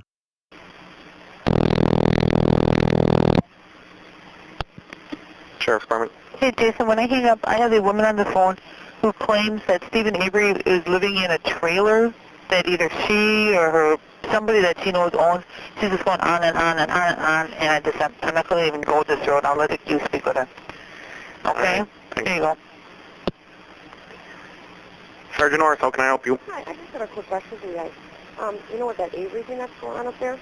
I've seen Roland Johnson's trailer up there, and I know that Steve Avery's living in it. And I talked to that Mr. Johnson just recently, and I was surprised he hasn't been questioned yet. You guys do know that trailer's owned by somebody else, right? I'm not sure which trailer you're referring to, ma'am. The one that's on the Avery property, it's a maroon trailer. Okay. I was just surprised that Mr. Johnson was not questioned, because Steve's living in his trailer up there, and I saw on TV that they were going to go in with a search warrant or something. I'm like, wow, I'm surprised they didn't call the owner to see if he knew anything. Okay. But I just wanted to let you guys know, I'm like, okay, maybe they just think that's an Avery property. You know? The search warrants document who owns the property, and the description of the item searched is on the search warrants. So you know that. We have the capability of getting search warrants. I guess it doesn't matter if somebody else owns an item on that property. We still have the authority to get a search warrant. Okay, well, I'm just checking. I just was like, okay, well, I know that he lives there in his trailer, and I don't know, how much contact they've had. Okay. As a matter of fact, it took us a while to obtain search warrants because that's one of the items we had to cover. We had to determine the owners of the property before we could get appropriate paperwork or the judge to approve something. But I am just going to document this just to touch base with the command post. But can I get your first name, ma'am? I don't want to. Can I say anonymous? You can. So if you just want to repeat this for me so I have it clear. Okay. The trailer Stephen resides in on the Avery property is owned by who? Roland, R-O-L-A-N-D. Okay. Last name Johnson. J-O. J-O-H-N-S-O-N. And he resides, Mr. Johnson resides in Jackson, Wisconsin. I can give you his phone number if you want. Go ahead if you have it. 262. Okay. 677. Well, you're going to have to start 262. 262-677. Okay. 3858. Okay. And I guess the trailer used to be like white, now it's maroon, so it wasn't really clearly. At first, I was like, okay, whose trailer is that? But that is Mr. Johnson's because they did seize it.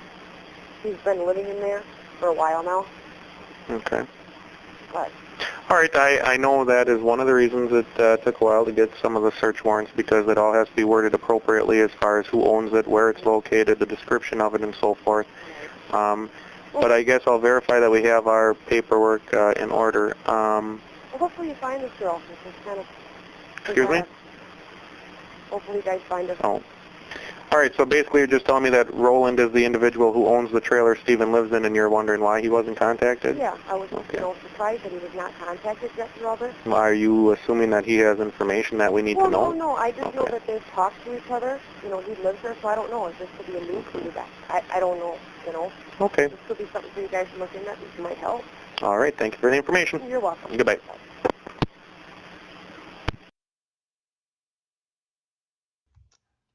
So interesting call. She seems pretty adamant, to me. You really need to talk to this guy. And, I don't really remember the search warrant and if Rolly's name is on that trailer and property, because he does own it. I just don't recall that, but maybe it was. So there was a comment there. Rumor has it, every time we listen to these calls, it shocks me how Wisconsin they sound.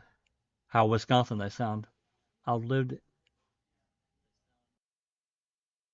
an area my whole life, I guess, and I don't hear it, or it's not as noticeable until I listen to these cops talk. Yeah, it is. That inflection of how they talk is very noticeable. I mean, I don't live there, but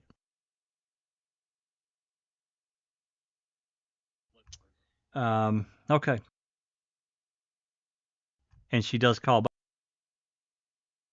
All right, later in the same call, Alan Avery calls into dispatch, wanting to know when Dolores can get her medication. And there's a second call that I'm gonna let this one play a little bit longer. Just a second, I'll grab the link.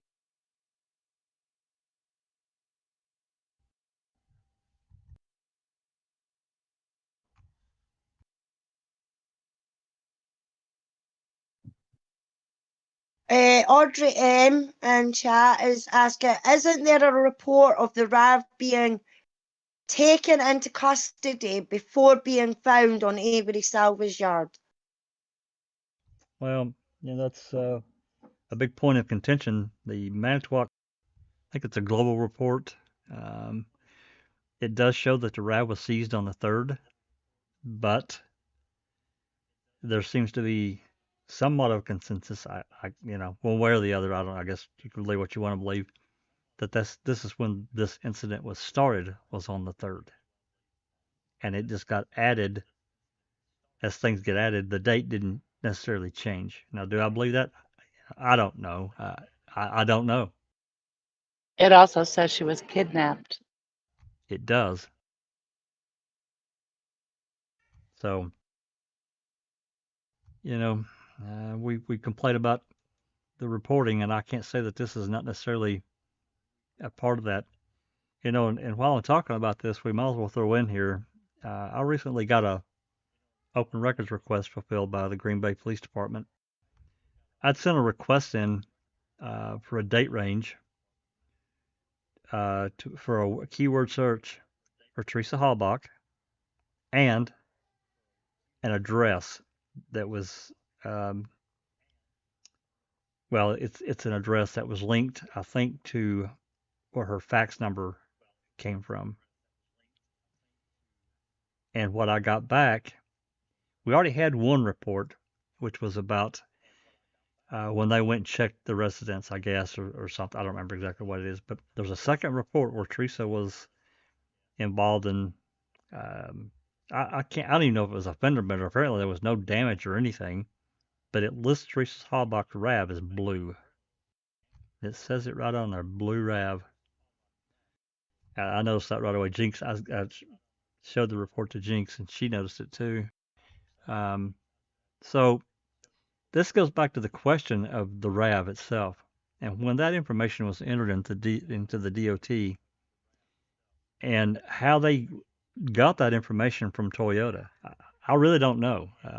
And if there's anybody out there that knows or knows somebody that could possibly know, when these, the information gets entered into the system, they have to give a color. So, Mystic Teal Maca, I mean, did the operator or the person that entered the information just guess? I really doubt that they did.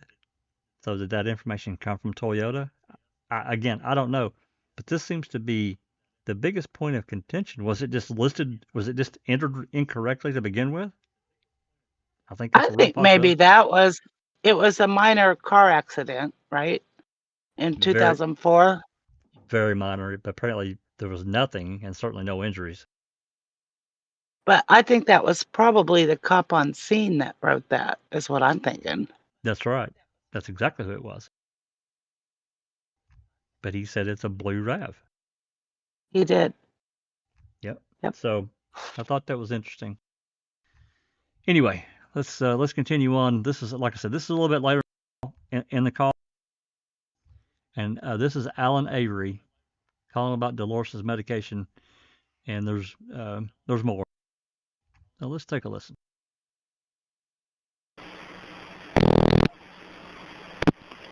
Sheriff's Department? Yes. My wife would like to know when she can go home. Who am I talking to? Al Avery. Who's calling? Huh? Who's calling? Alan Avery. Alan Avery. Oh. Look, she lives by the junkyard there. Sergeant Orth thinks this is a joke. Who is this? This is Alan. Dolores would like to know when she can go home. Can you hold a minute? Sure. Did you catch call through?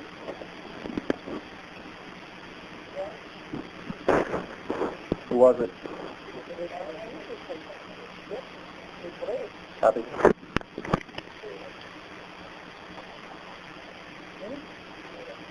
Okay, this is Alan Avery? Yeah. And your wife who? My wife would like to know when she can go home. Okay. Well, that we don't have a determination as of a time frame yet. I will have to direct your call to someone who may know. Okay? Well, that or, I mean, can I call back about 1 o'clock? Because she's out of her pills right now. She's out of her pills? Right. Okay. What phone number can I have the individual? What I'm going to have you do is talk to someone from Calumet County who may have an idea when this will be possible. So is there a number? See, they got Charles's truck there too, and Stephen's car. See, she came up with Stephen. Can you hold on a minute? Just 1 second. Go ahead. Affirmative on the phone. Will be a minute.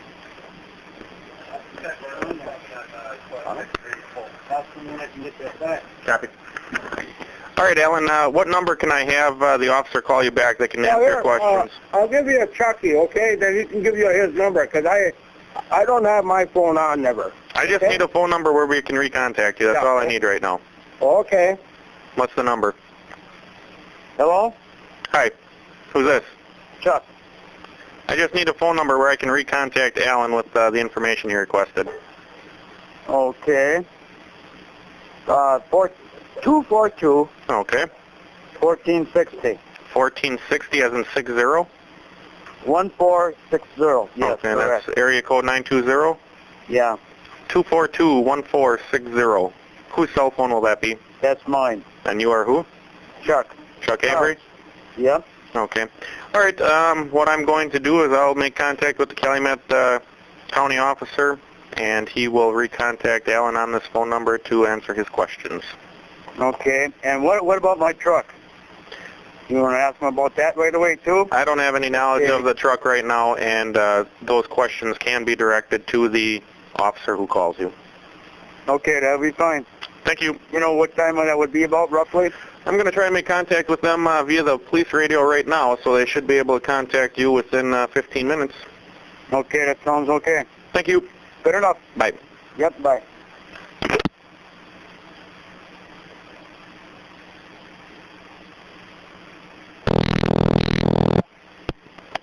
Sheriff's Department. Yeah, Jason. Just received a call from Alan Avery. Are you there? Yep, I'm listening. Here, I thought somebody was pulling a prank on me. Dispatch didn't inform me that they were patching the call through. Okay. Alan Avery is wondering when his wife can come home, and one of the reasons is she needs pills. And Alan gave me, or handed the phone to Chuck. I told him that I'd have a Calumet County investigator recontact him, and they could answer his questions. Then he said, okay, I'll give the phone to Chuck so he can give the phone number. And when Chuck was relaying his cell phone number to me, he then asked, and yeah, what about my truck? I want some answers about my truck. Said once again, when Calumet, investigator calls your dad back, you can direct the questions to him. So I have a cell phone number, Chuck's cell phone number, and they're inquiring as to when Alan's wife can come home to get her pills and what is going on with Chuck's vehicle. All right, let me get the paper. All right. Okay, thank you, Ryan. Okay. So Alan Avery called. Wondering when his wife can come home. Yeah.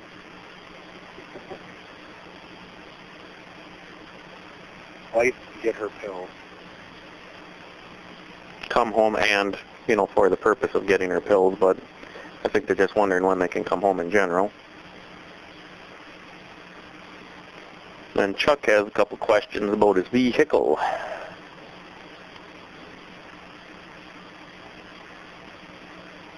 Having fun yet out there? No. I wasn't expecting this phone call. About his truck, right? Yep. Okay. And the phone number? Area code 920-242-1460. 242-1460. Okay. All right. And I did state that they were wondering how long it would be. I said I'd be contacting Calumet County via the police radio, so they'll get the information relatively quick. I said probably within 15 minutes. No, you shouldn't say that. I have no idea how busy they are. Well, I realize that, but...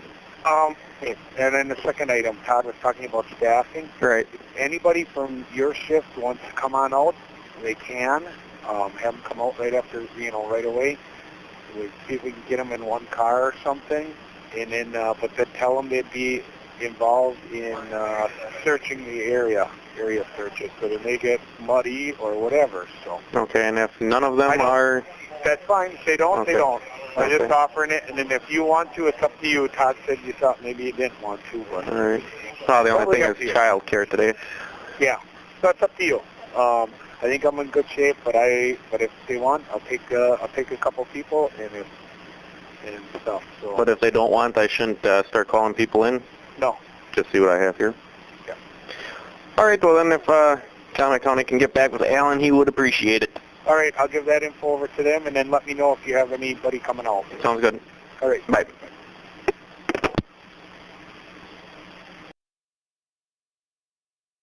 I'm going to break it here just for a second. You heard him say he thought somebody was pulling his leg.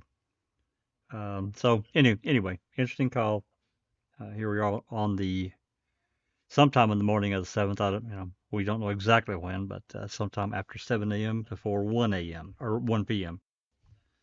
So anything going on in the chat? If not, I'm going to let this play a little bit more. I don't remember exactly what's coming up next. Susan, Alice, anything?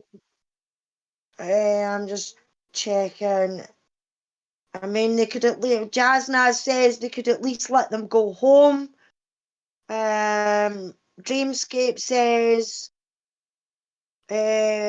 what did the cops think? Of course the family was wondering when they could go home and get their stuff and cars. Yeah, I completely agree. Anthony Hill says, why can't Bobby get the information, as I thought he had access and didn't go to Cribbets? They He ran him didn't off have the access. property. No, he was staying with Yeah. Mike Osmondson. Yeah, he Yeah. couldn't get in And there then either. just some of the chat is about how things are pronounced. And I said myself, I mean, it makes me laugh every time I hear it. When any American says vehicle, meaning a car, Vehicle. Vehicle. you go vehicle. I don't And say it that way. I say vehicle. yeah, yeah. Well, that's the way I see it, a vehicle or a motor. But when I So, hear people go, they Wisconsin. want to know about their vehicle, it's like, oh, why do you pronounce the H like that? Yeah, A lot of people do. Yeah, rumor has it Vehicle. that people from Michigan have an accent, and they do. And I mean, I know that a lot of my southern accent is gone now. I don't talk as quite southern as I used to. But we've been here for a long time. But nonetheless, if you get up into mid and especially upper Michigan, you talk about some accent. Holy cow! So, all right, I'm going. I just find that hilarious, Jack. I really, and I can't help myself when I hear people say it, and it's like, why? Just why? It just depends on the region you're from. It's all inflection. Anyway, all right, I'm going to let this play a little bit more. I don't remember why I wrote what I wrote, but let's see if we can find out.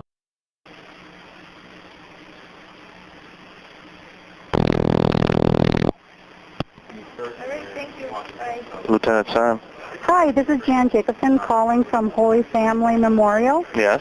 Just want you guys to know that Mr. Reef will not be discharged today. Oh. But Okay, that's a different case. I don't know why they included it, but it's in here. Some guy apparently got hurt. He's in the hospital. They're not going to release him that day, and he goes in. There's another call, actually.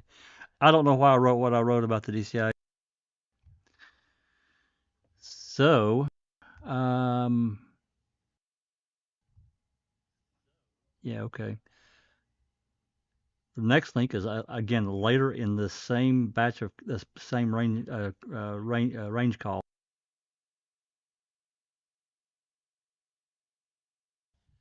It says Syme calls Shedder making plans for food. Shedder mentions Cuss Road and Q. Yeah, this is and something being found.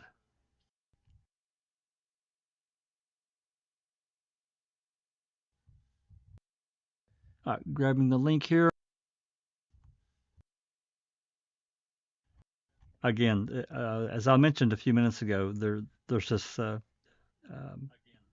They're trying to get food for these guys out there because they're out there searching and they can't leave and all that stuff. So anyway, this is part of that conversation. There's been some other calls, well, actually prior to where I'm going to play it, talking about this.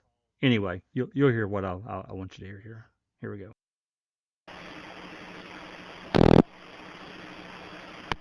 Sheriff's Department. Yes, sir. Salvation Army called back, and they are wondering if we have plans for supper or if their staging area should change. I will stop and talk to them.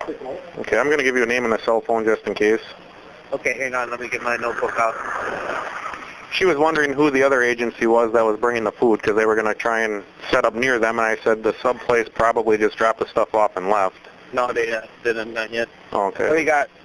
Shelley, last name McGlintock, M-C-L-I-N-T-O-C-K. Phone number? L-I-N? No, L-I-N-T-O-C-K. McGlintock. Yep. First name was Shelley, and her cell phone number is 629-8001. And they're at 147 in Avery Road if you want to make personal contact. Yeah, I will. I'm at 147 on Cuss Road until I get to my reserve over here. What'd they find? I'm at Q and Cuss. What'd they find there? I don't know. An area of interest and Bushman called in? Yeah. I'll play that one more time. And I'm at Q and Cuss. what'd they find there? I don't know. area of interest since, Bushman called in? yeah, something looks kind of fresh in the dirt.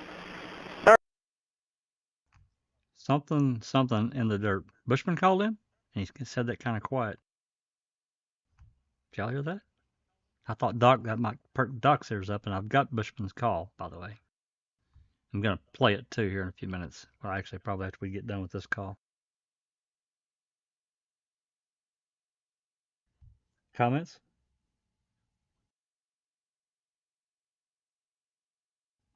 Hey, I see Colette's Yeah, I joined can't us. quite make out what he's saying just before it is Cuss Road, something, and then he asked, did Bushman get called in? And they said, aye. No, he said Bushman called in. Oh, Bushman called in, right? Yeah, that's correct. And we have that radio transmission. And I see Colette has joined us and Dreamscape. Hello, thanks for coming. Anyway, I thought this was an interesting little intersection here because they're talking about, getting food and so forth and so on. And he's over at Q and Cuss Road and something of interest. I'll back it up 10 seconds. We'll play it one more time. There. I don't know. I'm at 8001, and they're at 147 in Avery Road if you want to make personal contact. Yeah, I will. I'm at 147 and Cuts Road until I get to my reserve over here. What'd they find? I'm at 147 Q and Cuts. What'd they find there? I don't know. The area of interest since, Bushman called in? yeah, something looking kind of fresh in the dirt. All right. Bye. Thanks. Bye.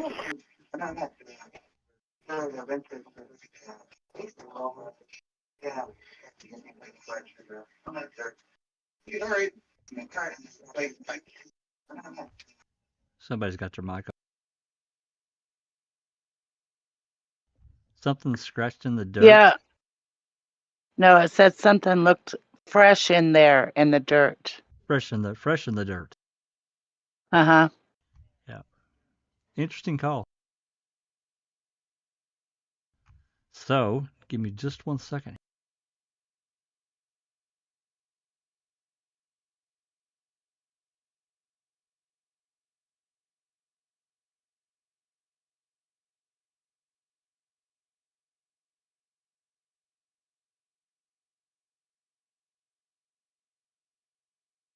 Audra M is back again. Hi, Audra. Nice to see you back. She says, off the subject, but why were law enforcement at Teresa's house over 100+ times and Ryan Hilligus moved in like he knew she wasn't coming home? That's a good question, Audra. And one that we can't really answer. We can only speculate, opinion on it. I think it's odd that Ryan Hilligus even moved into her property because you've got to remember she didn't want to go to a wedding to take pictures and that because he was going to be there. And then she's reported missing and he's moving into her house. I mean, that to me is sus altogether. And in my opinion, Teresa's house should have been used as part of a crime scene. I mean, especially her bedroom and everything like that. But there was loads of people that went to the house. I mean, Pama God went to the house and police were in and out the house. And so any information that could have got gleaned from there would have been contaminated from the off. So that's my opinion on that question. I don't know about the rest of you guys. What they call Ryan, untrained law enforcement or unofficial or untrained law enforcement officer. Well, I have to agree with Alice. Teresa's house should have been treated as maybe not necessarily a crime scene, but it should have been roped off and checked forensically. No one should have been in there. They should have been ran out immediately. It should have been preserved, Jack. You know what I mean? Especially her bedroom and things like that. The It should have been. everything. I know she said it was got blowed on, but you know, they still could have preserved it. Don't let anybody else in the house. We know he's here. We know she stayed here. So any prints and that we take, get his prints, you know, so that we can rule them out and everything like that. But none of that happened. None of it happened. Nope. The house should have been checked forensically to, you know, if they had to keep it for a day, you know, you, as most departments do, you file your, you know, your one search warrant, you make it all inclusive, and you go do your business, and then you release it. That's typically how a warrant goes. Of course, that's not how the Avery salvage yard was treated, but yeah, they didn't do any of that. So, yeah, I don't understand it either. Anyway, this is the Bushman call-in. It's not. It's, as you can see, it's less than 30 seconds. So let's give this a quick listen. I'm hearing an echo. Well,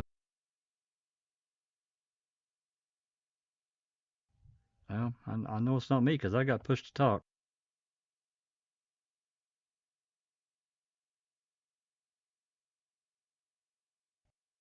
Let's start this again. God, we're almost at the end of Cook Road. Should be a squad down there. I don't know who's sitting in it, but bring an investigator down here. We got some items that should be cleared. Copied. 26, you may want a shovel. 752, we copied. We'll make arrangements here. Therefore, it's just an item that should be checked a little closer. There you go.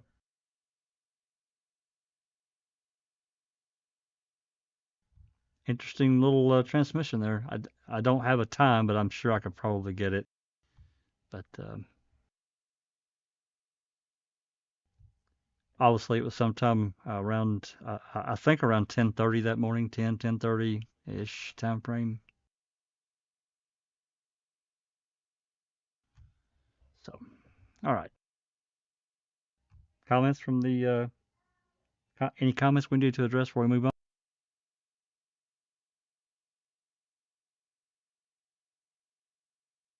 All right. So later, again, in this same call, this range call, a guy calls in, and I think he identifies himself as a truck driver, and he's in and out of the Redont quarry a lot, and he wants to make sure that they know about the trailers. And this is not the first call about this either. There's another call a little bit later on. I don't remember exactly when, but it's coming up. Someone else, maybe even be the same guy, wanting to know about those trailers on the Redont property in the quarry.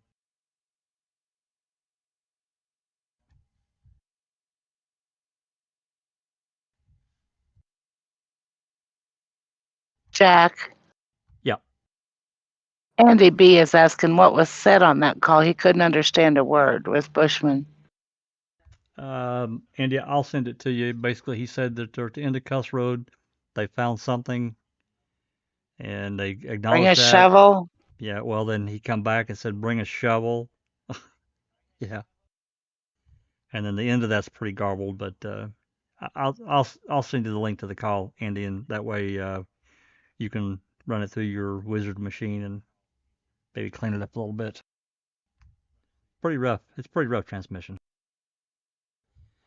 And there is another call in here that talks about these 5 groups of searchers that went out. They were all, each group was given a radio, and I guess these are, you know, probably older radios that weren't that good anyway, I guess. But that was so that, you know, if they ran into something, they could call in. That call is sometime coming out. I don't remember if it was Shatter or who called and let dispatch know if they heard, you know, weird transmissions coming over, that people from these search teams had these portable radios. All right. Anyway, let's listen to this call in about the Redont trailers.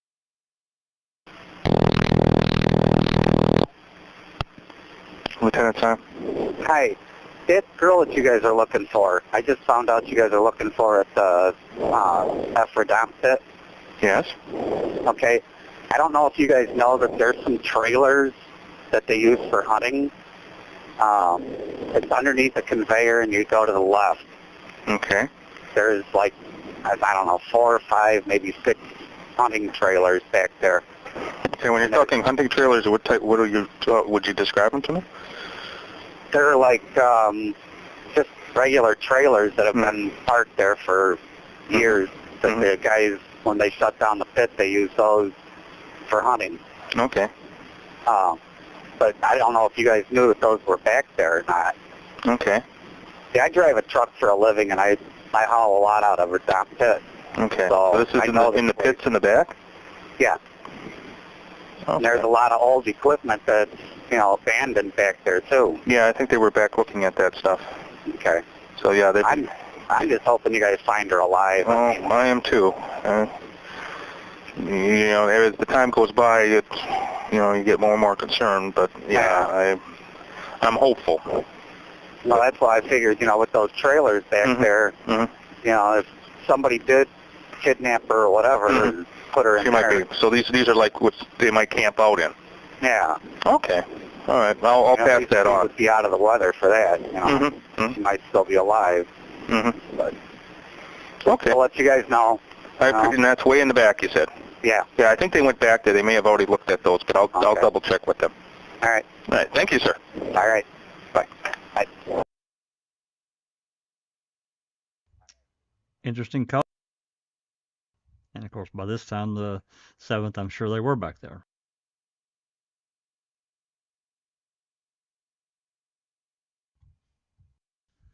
By the way, Andy, I dropped that link to that call into your Discord. I sent you a DM. Okay. This next call is that same lady that called a few minutes ago that we heard about Rolly's trailer. She calls back. And this is at 8:08 a.m. on the 7th.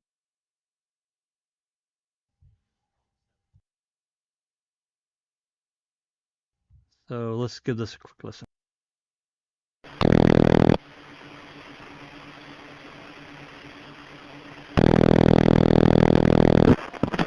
Sheriff's Department, this is Lori. Question for you. Yes. You know that stuff that's going on right now with that Avery thing up there? Yes. There's a trailer that's on there, on that property. Okay. Owned by Roland Johnson. Okay. Now, is he not permitted up there to get any of the stuff that he wants to get on? Absolutely not. Have you guys questioned him at all on this? I have nothing to say on that. Any news releases have been sent out. I have no idea what's going on up there, but I just know that nobody's allowed on the properties. Well, I talked to the gentleman, and he said that he wanted to get in there to get his miter saw, and I was just really surprised that nobody's contacted him because he's living in his trailer, and that's his trailer on that property. So I was surprised that he's never been contacted yet. Okay. Because they've been in contact, they've been friends or whatever. Exactly. Inspectors are checking everything out, and like I say, at this point I have absolutely no other information. And fine, just so you guys know that trailer's owned by somebody else, and I would think that he should be questioned. Okay. You know what I mean? That's Roland Johnson. Because Steve is living in his maroon trailer. Okay. Just a second, ma'am. Hold on, please. I have another phone call. Okay, hold on.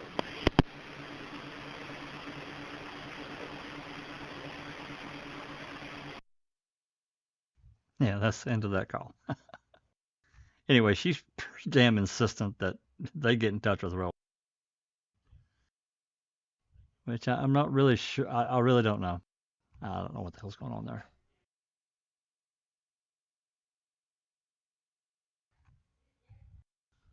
Okay, this next call, it says Herman calls dispatch. Wants the Mishcot ambulance stationed. So we talked a little bit about this yesterday.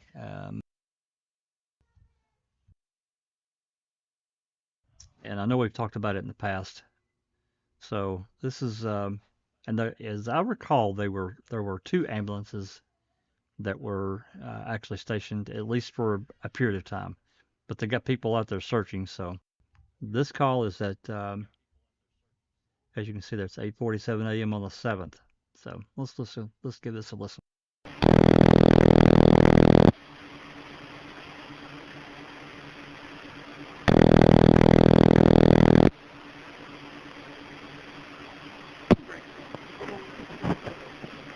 Good morning, Sheriff's Department. Shelley speaking. Hey, Shelley. How are you doing this morning? Just fine, and you? Todd calling. Good. Hey, could you get the Michigan ambulance? Okay. Have them stage outside Avery Road on 147 to be staffed. Just in, we got searchers going out just in the... Okay, wait a minute. Say that again. 147 outside Avery Road? Near Avery Road, yeah. Okay. Hang on a minute. 452, go ahead.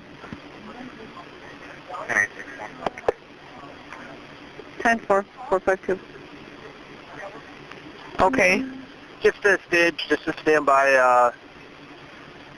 We have a search teams going through the woods. We just you don't have to put that all over, but basically just to stand by should somebody trip or injure themselves. Yeah, they can call in for details. You don't need to put that over to a radio. Okay. Just have them stage at 147 near Avery Road. Okay. 499 on standby. All right. Okay. Thank you. Bye. Okay. And I really just put this call in reference, and I don't think I included it, but there was another call from Michigan Ambulance. They called back and agreed to go set up there.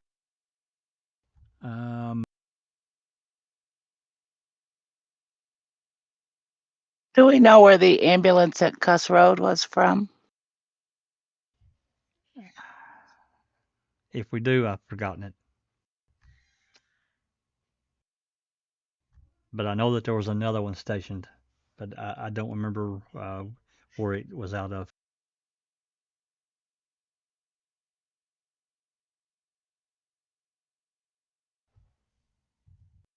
It thinks it was Mishkat. It could have been that Mishkat ambulance. It's possible. I know that there was another That could have one. been kind of a fake call where, oh, we got searchers in the woods just in case they hurt themselves. Well, actually, I don't know. Actually, there's another call, and I don't think I included it either. But somebody did fall. It was just an accident. It was nothing. So, but I don't think it really pertained to them rolling that ambulance over there at all. I think it was just a minor scrape. It's nothing. But I do remember a call that one of these ambulance services that was out there said that they weren't going to sit there just all day because basically when they're not picking somebody up, they're not making money, right? So. Yep. All right, this next call, I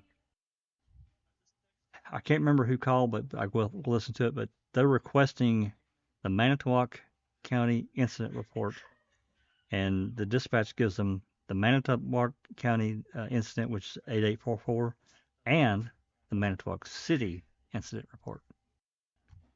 So each one of these little agencies has their own incident report, and I've never requested the one from the city, but maybe I will now. I'm gonna pull the link up.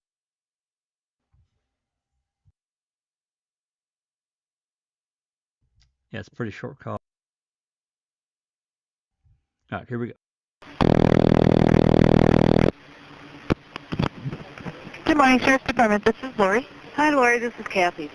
Do we have an incident number started on this deal with Calumet County and Avery and everything? Oh, yes. Do you know what it is? Let me see. I've got Two Rivers on. I've got Manitowoc on. It's a call for services 8035, but let me get you the incident number going. Okay.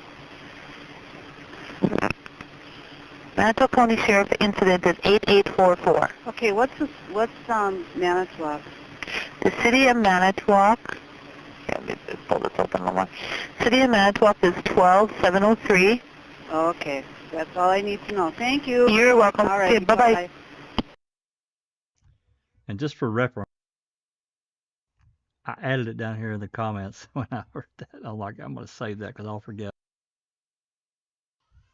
So it might be interesting to get, I don't think we've got that incident report from the city. Might be interesting to try to get that. Okay, next call.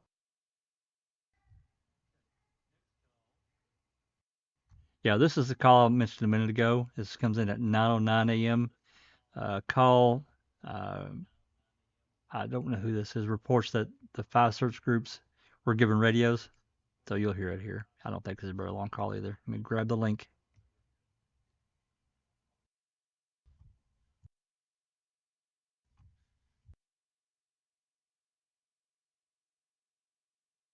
Yeah, this call's only a minute, so here we go.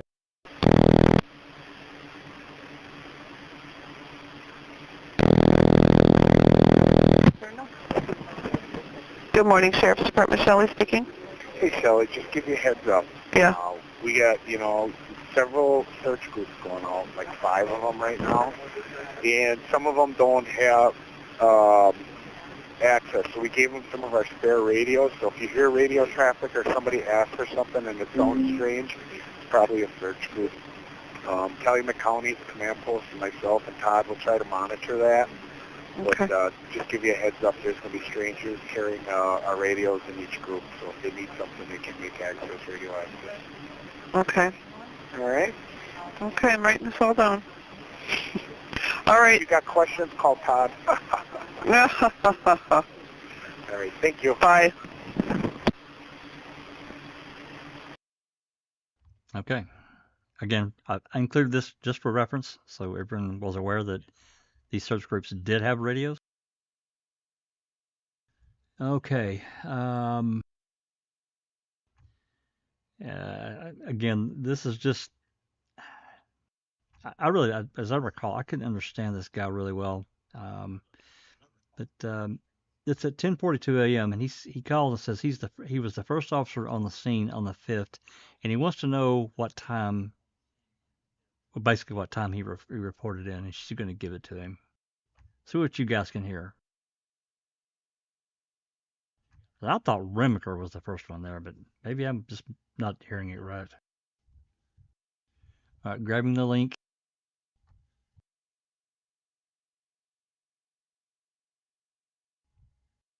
Yeah, 10:42 a.m. Okay, here we go. Manitowoc Sheriff's Department, Lori speaking. May I help you?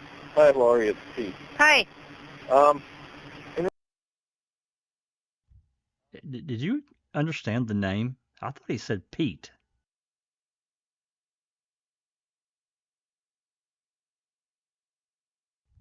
Yeah, that's what it sounded like to me too, Jack. Pete.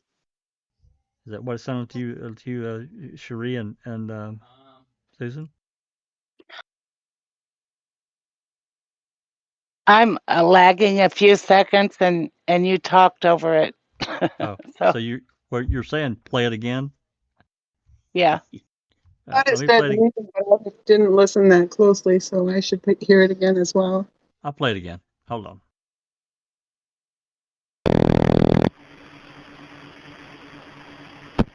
Manitowoc Sheriff's Department, Lori speaking. May I help you? Hi, Lori. It's Pete. Hi. In regards to the incident up there on Avery, I was there. I was actually the first one there on Saturday morning. Okay. Did you happen to have my time when I got out there? I don't know if it got longer than that. Let me see what I got. Probably going to be around 10:30 to probably quarter to 11, 10 to 11, somewhere in that neighborhood. Otherwise, if you look back on my radio traffic log, I ran a 1028 on a truck plate. I'll use that time if nothing. 10:56. 10:56? Yep, that's when the truck plate came in. Okay, that's Okay. enough. Okay. Thank you. All right. Bye. Bye.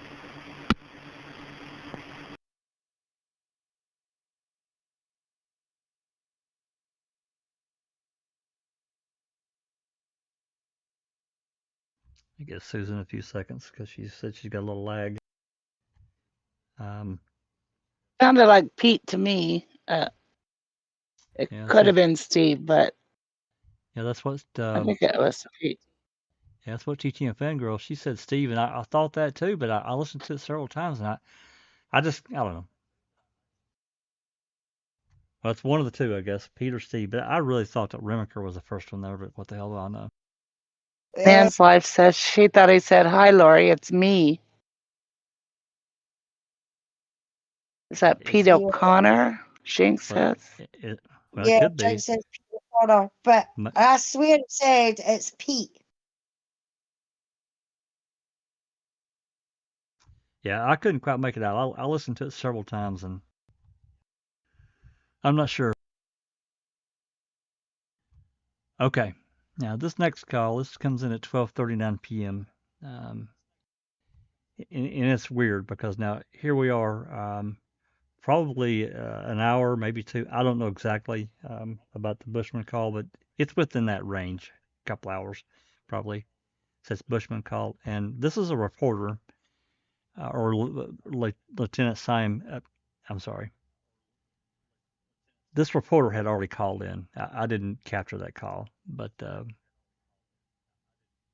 because I didn't include it because Lieutenant Syme calls Shetter about the call, so I didn't want to like double it up, but because it all comes out in this call here anyway, about a body being reported by Petrosky to this reporter, a body being found, and I remember where we are time frame wise.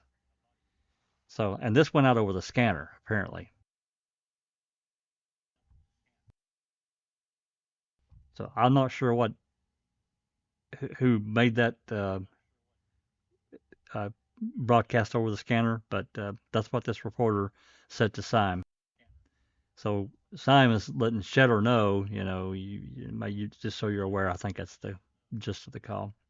It's about a minute and a half, so let's take a listen here.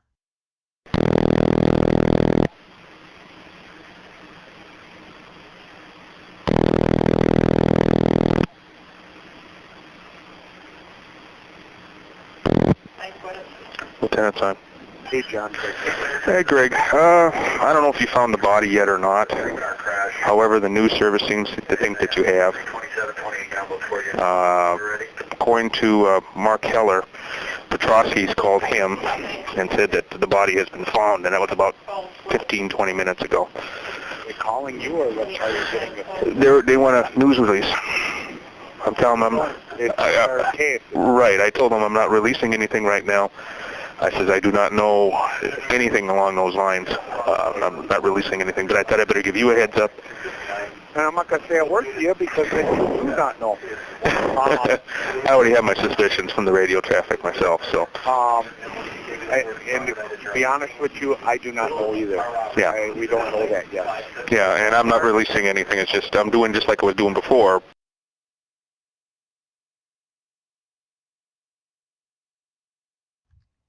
Shetter says, we do not know that yet. Well, what the hell, man? You're deputy inspector and you don't know what the hell's going on down on Cuss Road? Are you kidding me? Who did he say reported that like 20 minutes ago? Petrosky. Petrosky apparently made this call to a reporter. It came out over the scanner, it came out over the scanner, but this made this call to this reporter, Mark Heller, I think he said his name was, some reporter. That reporter called Syme asking about it. Huh. Yeah. Given the time frame, Wow. I don't know. Just and he says I pretty much know from the radio traffic. Yeah. You know. Wow. I just thought it was a really interesting segue, especially given the time frame of when this happened. So I'll back up 10 seconds and we'll continue on. There's not much left of this call. Yeah, well, I thought that as well, Susan, when he said, I've got my suspicions. We're listening to the traffic. It's like, what? You shouldn't have any suspicions at all at this moment. I want to hear that radio traffic. So do I. Must have been another holiday in Manitowoc County or wherever the hell. Anyway, I backed it up 10 seconds. We'll continue on. So, and to be honest with you, I do not know either. Yeah. We don't know that yet. Yeah, and I'm not releasing anything. It's just I'm doing just like I was doing before, but. Right. You get there's briefings that will be held at 3 p.m. at the Mission F. Right. Okay. But I just thought I'd let you know so you might want to pass on to them. If you haven't found, you're gonna make the pummel with that question. All right, that sounds good. So just giving you a heads up. That's all I wanted to do. Thank you very much, John. Sure.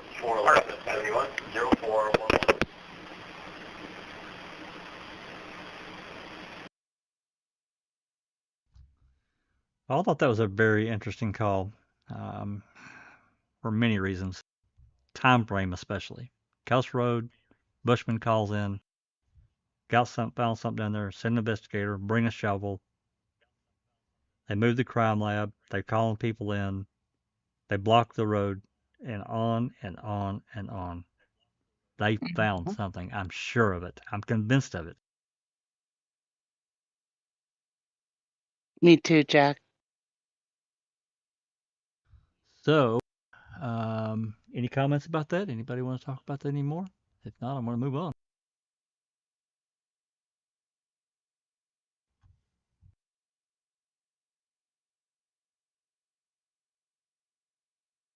Nan's Life says these conversations with law enforcement should be an embarrassment to them all.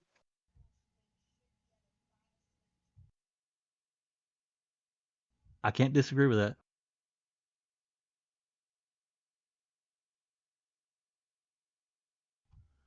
Okay, this next call is right after this at 12:54 p.m. Yeah, people are asking who phoned Mark Keller.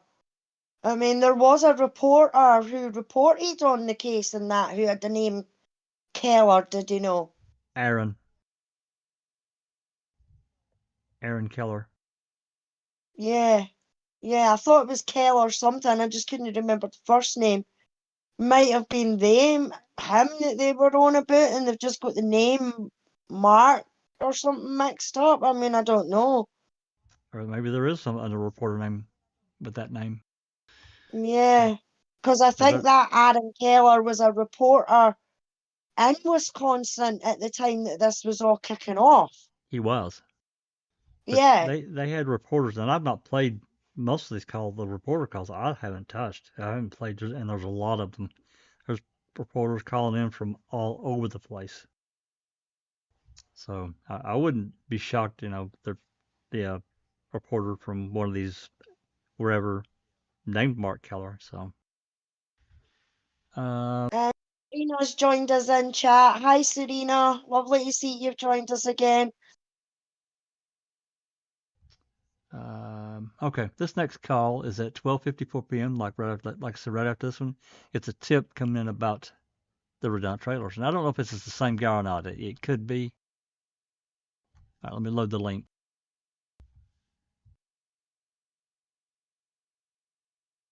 And again, it's not a very long call; it's less than a minute.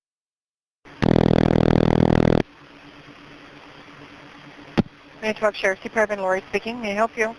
Hi, that girl, Teresa Halbach, whatever her name is. Yeah. You guys are looking for her at the Redon pit now. Okay. I don't know if you guys know that there's some trailers there that they use for hunting. I just want to let you guys know to look at those. I mean, she could be there. There's old machinery back there too. Okay. Let me have you speak with the shift commander, okay? Okay. Just a moment.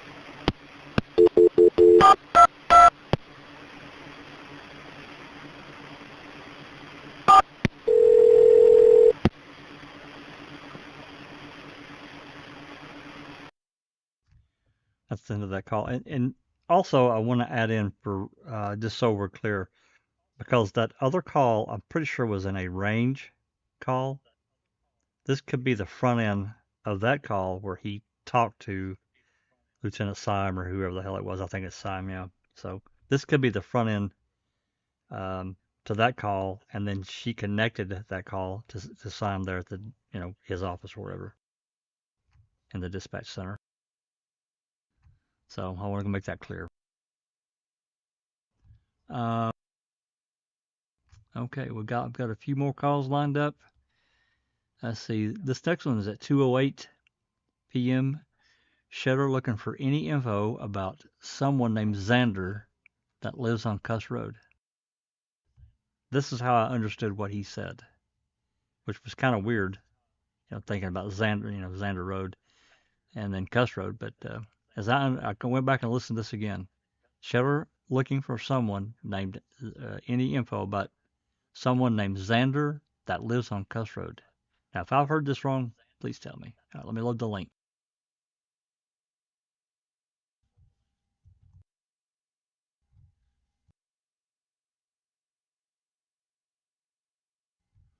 Okay, here we go.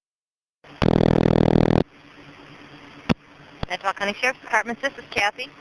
Kathy, Greg Shutter calling. That's great. I need you to check probably in our old CAD, whatever resources you have, looking for a name, first name and address of a Vander, V-A-N, live off of Cuss Road, K-U-S-S Road, Gibson. Cuss Road, Gibson.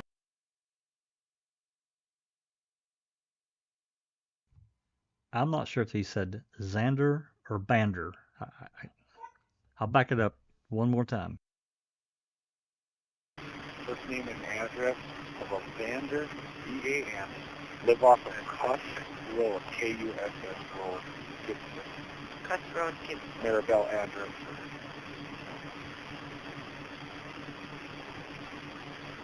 Back. Call me back. Sounded okay? like Vander to me with a V. Vander?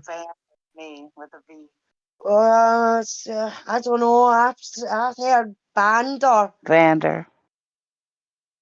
We have B-A-N-D-R. Bander. Yeah, it's a really, really low quality, and it kind of dips out there when he says it. And I listened to it several times. And I wasn't sure. Okay, we'll play there's just a little bit left of this. I'll play the rest of it. Number? 973 3441. Okay. Thank you. You're welcome. Bye.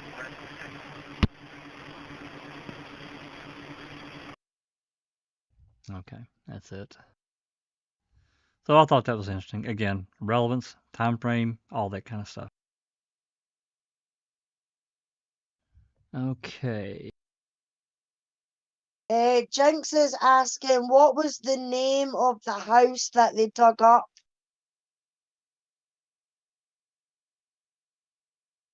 Name of the house they dug up? Yeah, the clandestine burial site. Man, they had to get they got permission from the owner. Those people were the Vanderhoofs. Maybe that's who they were looking for, and he wasn't quite, or maybe it dipped out there and we didn't get the full name. Vander, yeah, Vander. Wasn't it Vander Hoovel? Yeah, it could have been Vander Hoovel. Yeah, I guess it was. I'd have to pull up that.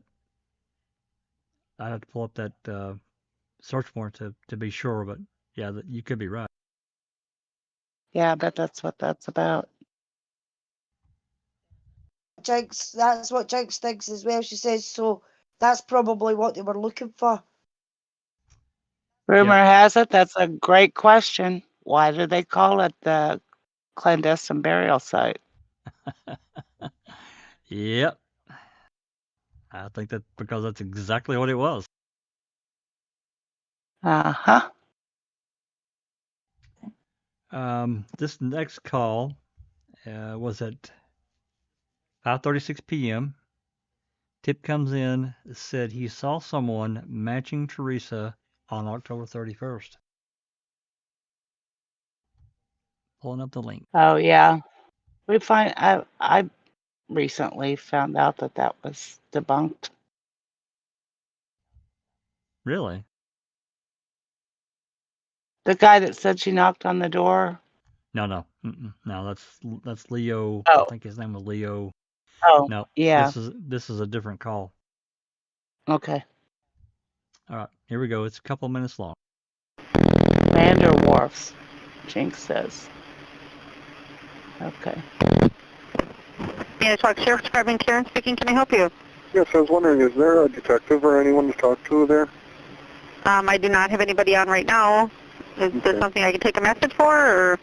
Well, I was just wondering, I've heard that they found that lady, and then I've heard they haven't found her. I heard that they have found him, and I noticed something last Monday, and if they haven't found her, maybe it might help. Okay, we can take all that information down.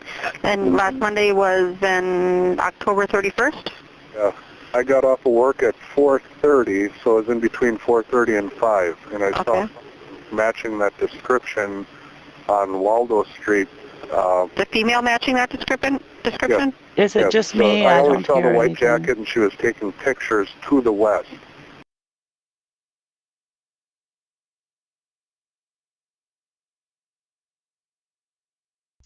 Sounds like it's broadcasting, but yeah, Jinx says she can hear it. Well, that's weird. Having an audio snafu there, sister? I guess so.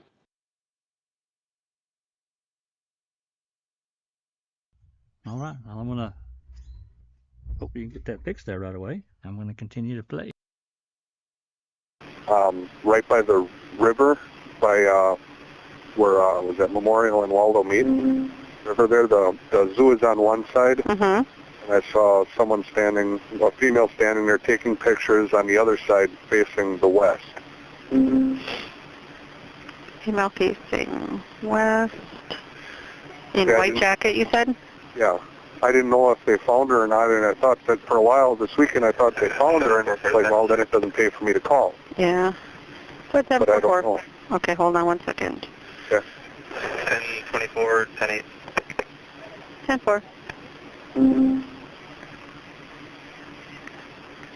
you know what she was taking pictures of? No, that's the only reason why it's stuck in my mind. Oh, okay. Nothing to take pictures of other than maybe the geese in the water. But even the way she was facing, it was looking like she was taking pictures of the houses that were to the west. Okay. Did you wish to leave your name, or Sure. in case they have any questions? What is your first name? Michael, Your middle initial, Michael? J, And last name? Bilke, B-E-I-L-K-E. And a phone number? Cell phone is 323 Yep. 6942. And this what you said was on Halloween, October 31st, between 4:30 and 5? Yeah. Okay. I'll go ahead and give the information to the detectives. If they have any other questions, they'll give you a call back. Okay, thank you. Thanks. Bye-bye.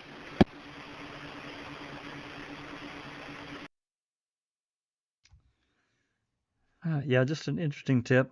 As far as I know, it didn't go anywhere. I don't recall anything per se. So, all right. I think I have one more call in my list, and this makes, I think we're probably close to 30 calls we played, believe it or not. And this says caller details her brother having, this is why I ended here. You guys will remember this. We played, I think this call is about 12 minutes long. Her brother's having a manic episode. And she calls to talk. You remember this? He was having dreams, I think. Yes, and he's convinced that Teresa has been used in a human sacrifice or possibly some other something. It's a really kind of a disturbing call. Yeah.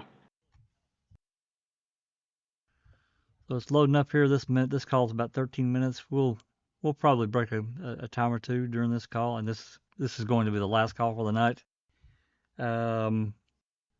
This is at 8:23 on the night of the 7th. So yeah, let's get it started.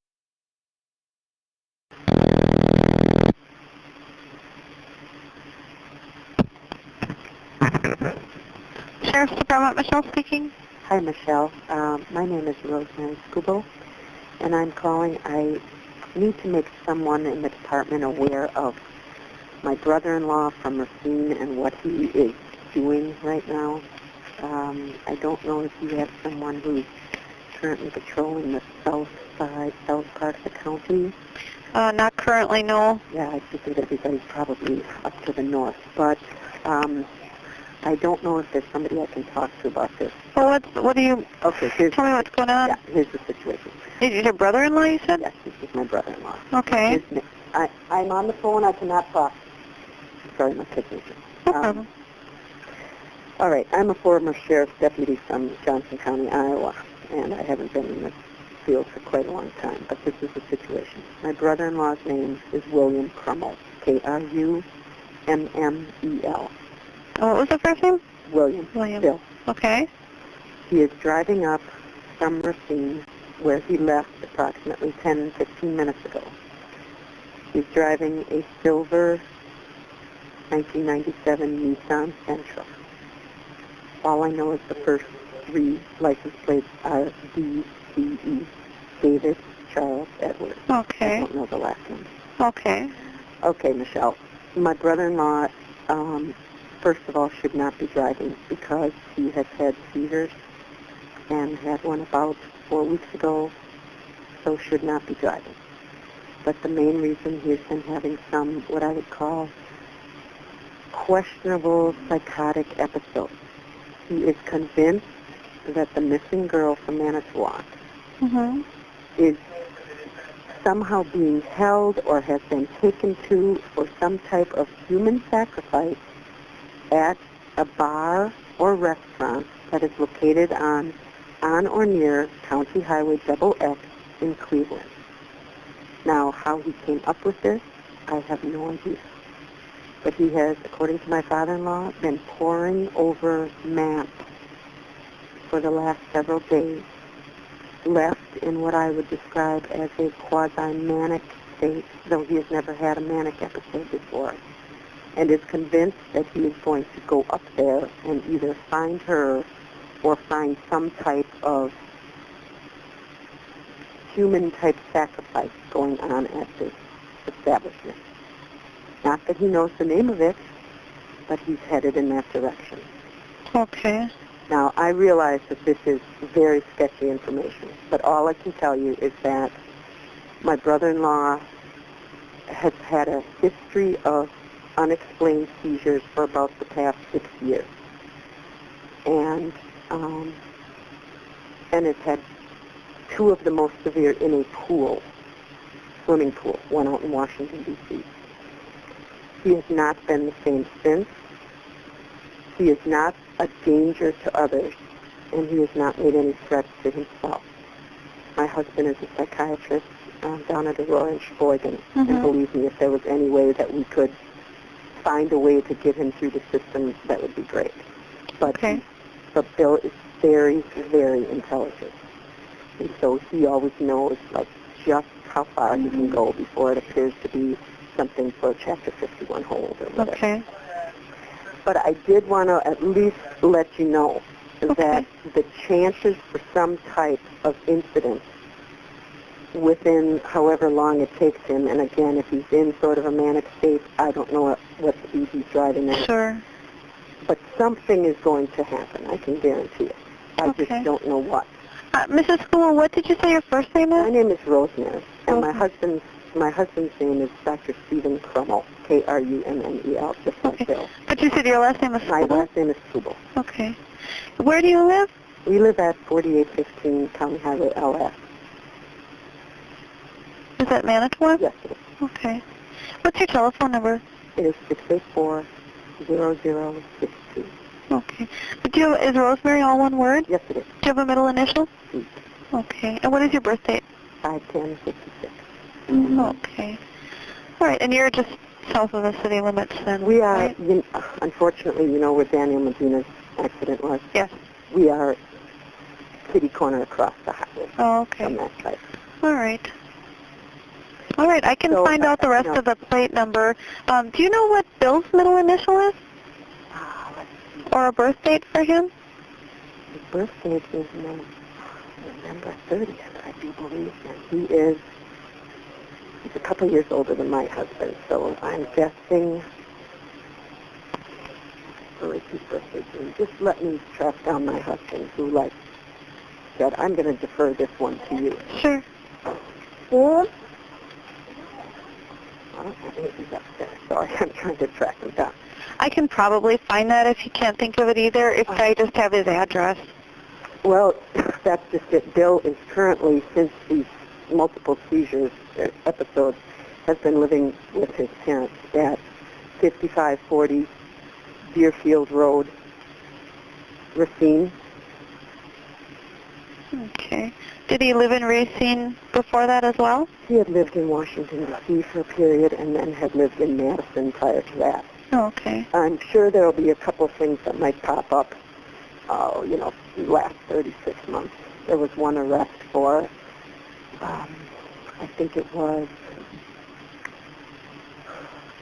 failure to comply with the restraining order.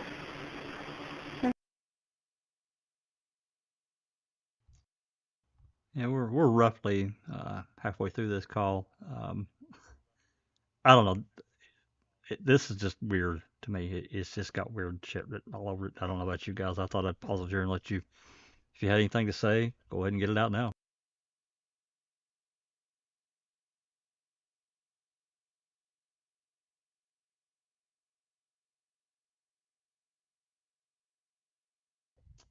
All good? Well, silence is all right. Silence is good.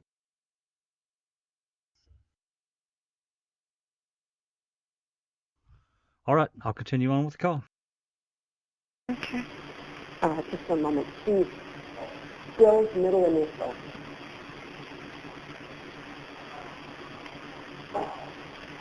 Try William James and birthday.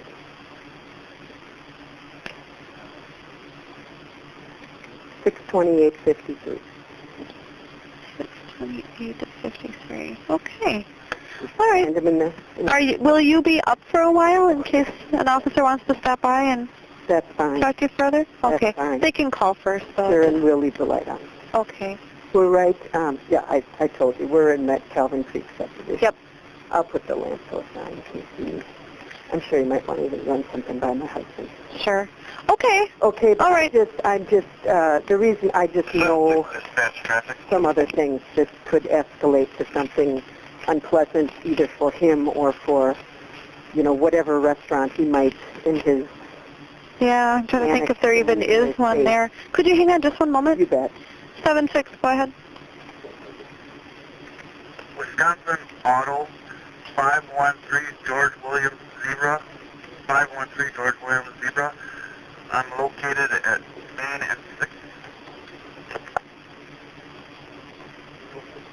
10-4, 7-6. Dispatch, could you give me a 28 on that? I'm sorry. 10-4. Okay, sorry about that. No, that's okay. I did dispatching for a long time. Oh, did you? Oh, I'm used to multitask. Okay. In fact, when I moved to Iowa and I got the job, I remember, the first question they asked me was, tell us a joke. And I remember thinking, tell us a joke. I couldn't think of a clean one. So and then later on after I was hired, I said to the captain, can you tell me a little bit about the whole joke thing? Oh, that's how we remember people. If they can tell a good, dirty joke on the spur of the moment, we know that they can think on their feet. Oh, well, that's good to know. That's cute. All right. Well, they're here in the barn right now. Okay. So as soon as one gets out on the road, I'll that's fine. Have them give you a call. All right. All right. Okay. Thanks a lot, Michelle. Sure. Bye-bye.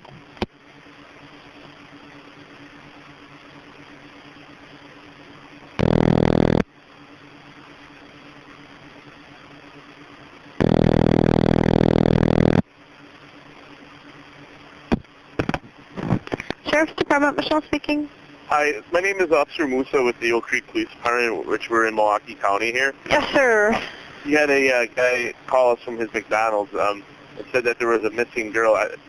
Supposedly, I never heard anything about this, but there was a girl in... Was your guy Bill Crummell? Yes, it was. That is so funny. I just talked to his sister-in-law. Okay. So you stopped him, or he approached you? No, he called our police department because he was at our McDonald's in our city here. Uh-huh. And he says that he believes that this girl that was missing, the missing photographer, was at a restaurant on Double X in the town of Kiel. And that's all he could give me, that it was a restaurant that had a sign with trees on the outside of it. My lieutenant told me just to call to give you guys like a courtesy call this case he would call you guys, because we did give you your number as well. So you gave him our number? Yeah, because he said he That's okay.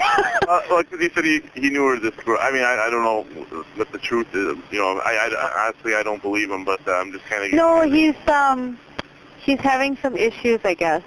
Okay. All right, because No, did he drive away or anything, or did he seem healthy to you? I mean, did you talk to him in person?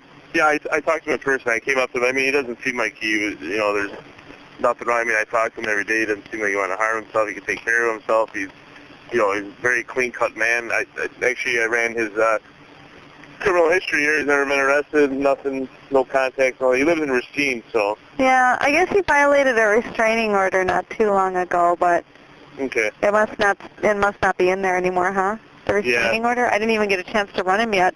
No, if we ran him, there's nothing. The only Was thing it William J? Yep, William J. Crummel, K-R-U-M-M-E-L. And 62853? Correct. Okay. And did you? I have a partial plate. David Charles Edward. Did you catch the plate number? Yeah, no, actually I didn't see his vehicle here. He, Oh, he's expired. yeah, Oh, so. he's got an expired license. Oh, yeah, it looks like in June. Yeah. So, yeah, I just didn't, I don't know, like I said, I don't believe, I mean, other than that, I mean, he was talking pretty normal. He says that he believes that this girl's up there, even though he didn't see her, so I'm just... Yeah, I don't know. He just kind of came up with that out of the blue, that theory of his, and he didn't seem manic to you at all? No, not at all. Okay. All right. Sister-in-law says he was in a manic state when he left Racine, and he's got a history of unexplained seizures. Okay. Maybe that's why he's got an expired license. Maybe he's not supposed to have been driving because of that. I don't know. All right. Well, I'll see maybe if I can go back to our McDonald's here and see if he's there. Yeah, it should be a silver Nissan Sentra, a 97, and a partial plate of David Charles Edward. Okay. So tell him. I appreciate it. Like I said, we just Get him a ride back to Racine for me. All right, sounds good. Well, you have a good night. Yeah, if you have any further contact, like if you find him and you send him home or something, let me know, would you please? Okay, we'll definitely do that. All right, thanks a lot. Sure, no problem. Bye-bye. Bye.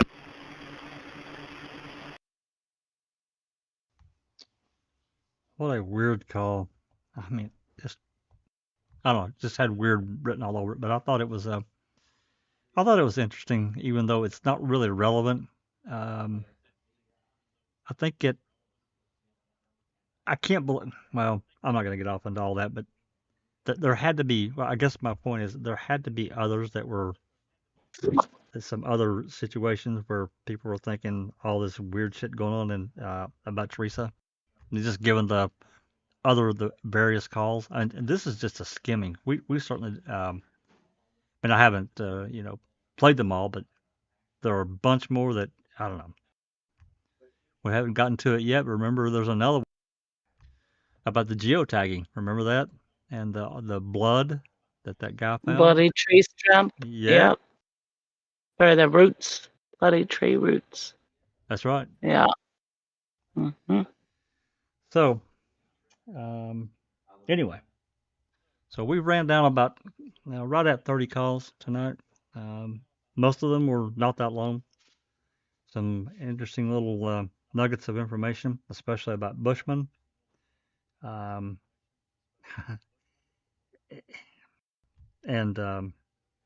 Shedder not knowing what's going on. He's there. I mean, what the hell, man? Come on. I don't know. Cuss Road has got crime scene written all over it to me. All over it. Yeah. I agree. Me too. I agree as well. Cuss Road is definitely a crime scene. And I would just like to say thank you to Katie Did It, who's became a member for 5 months. She is foul play obsessed. Of course she is. That's right. We're all obsessed and crazy. We're just crazy people. Yeah, thank you, Kay. Hey, Jeff's in the house. What's up there, JJ? JJ and I have been doing a little DMing back and forth today. Some interesting conversations I'm sure will continue on in our next live. Yeah, we just finished up. I went through about roughly not quite 30 calls, going from the 6th into, well, we're into the evening of the 7th. Just, picking and choosing kind of some of these calls, especially that we got. These are calls that we got last year. They're certainly not all of the calls on the 6th and 7th. I didn't go back and try to grab those. I don't know how much more revealing they would be. I didn't dig my arm in that deep, but I don't really think I needed to, at least not yet. I mean, considering what we talked about yesterday, again with Cuss Road, the dogs, these various reports that were written, they clearly lied. Clearly, we had that photograph showing the crime lab guys that were there, standing there with their finger in their nose. Coburn, I guess Coburn Lincoln Company, and who was the other one, Tyson. They had to come back over and dig this three hole that the crime lab people couldn't do. It's just absolutely nuts. And I want to know what they actually did. I want to know what actually happened because we don't have the full story. We don't have it.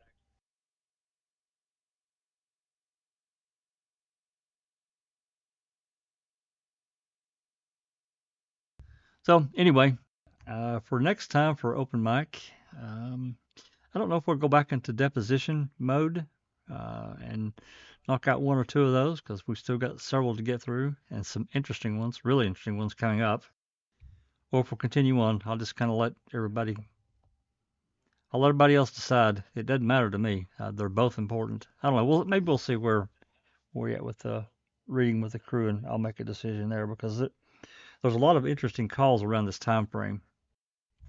So maybe we'll just continue down this path and see where it leads us and get these all out being relevant that we're talking about with reading with the crew. So with that said, Alice, Cherie, Susan, any final thoughts before we get out of here and have some dinner? I'm ready to eat and sleep. I hear No, you. just the usual, Jack. Hi, everybody. Thanks, everyone in chat for joining us. It's been great. It's good going back over these calls and things like that, especially now with the information that we know between the the calls and the documents and things like that, that you pick up things that you maybe didn't pick up on before. So I think it's good that we're going back over these calls and that. So it was a great idea to go back over them, Jack. Yeah, I think so too. Thank you. I do think it's a good idea to revisit because when you get hundreds of these calls, radio transmissions, they all kind of become a bit of a blur. It's always good to go back and revisit because there's so much information. We've missed so much stuff that really has come out and makes a lot of sense now. Cherie, you got anything? No, I've never heard that Bushman call, and that fits in very well with Dr. Silkman's and Neverly's, what they're covering currently. Oh yeah, that Bushman radio calls. It's been around a while, but yeah, not everybody's heard it. So I thought it was relevant though to go ahead and get it played since we're talking about this time frame anyway. So.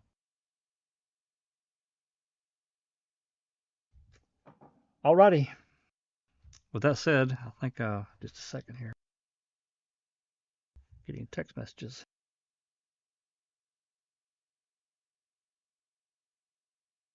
Okay, sorry about that. With that said, I probably will continue on with the call. Everybody seems to enjoy them, and I may even include. I don't know. I'll take a listen to some of the Calumet calls as well. I've mainly focused on Manitowoc since they're newer, and they were kept away from us for so long. But because of the time frame of where we're at, I may include more of the Calumet calls as well. We'll see. And I like I said, I feel pretty strongly that Doc may want to include a couple of calls that I forwarded to him about Poggle. God, my God. Anyway, so with that said, we really appreciate you guys coming and hanging with us and going back through these again. If you like what we're doing, as always, give us a like and share. Give us a sub. Go visit Sister Rhonda, Just Rhonda, and her channel with her work with Kay and Cherie on Daniel's case. Becca, her work with Brendan. So many in the community that help. You don't always see them on a YouTube live, but they're there and they contribute so much. Say thanks to them because it's all for free. We do this because we want it. With that said, I'm going to say this has been a Foul Play production.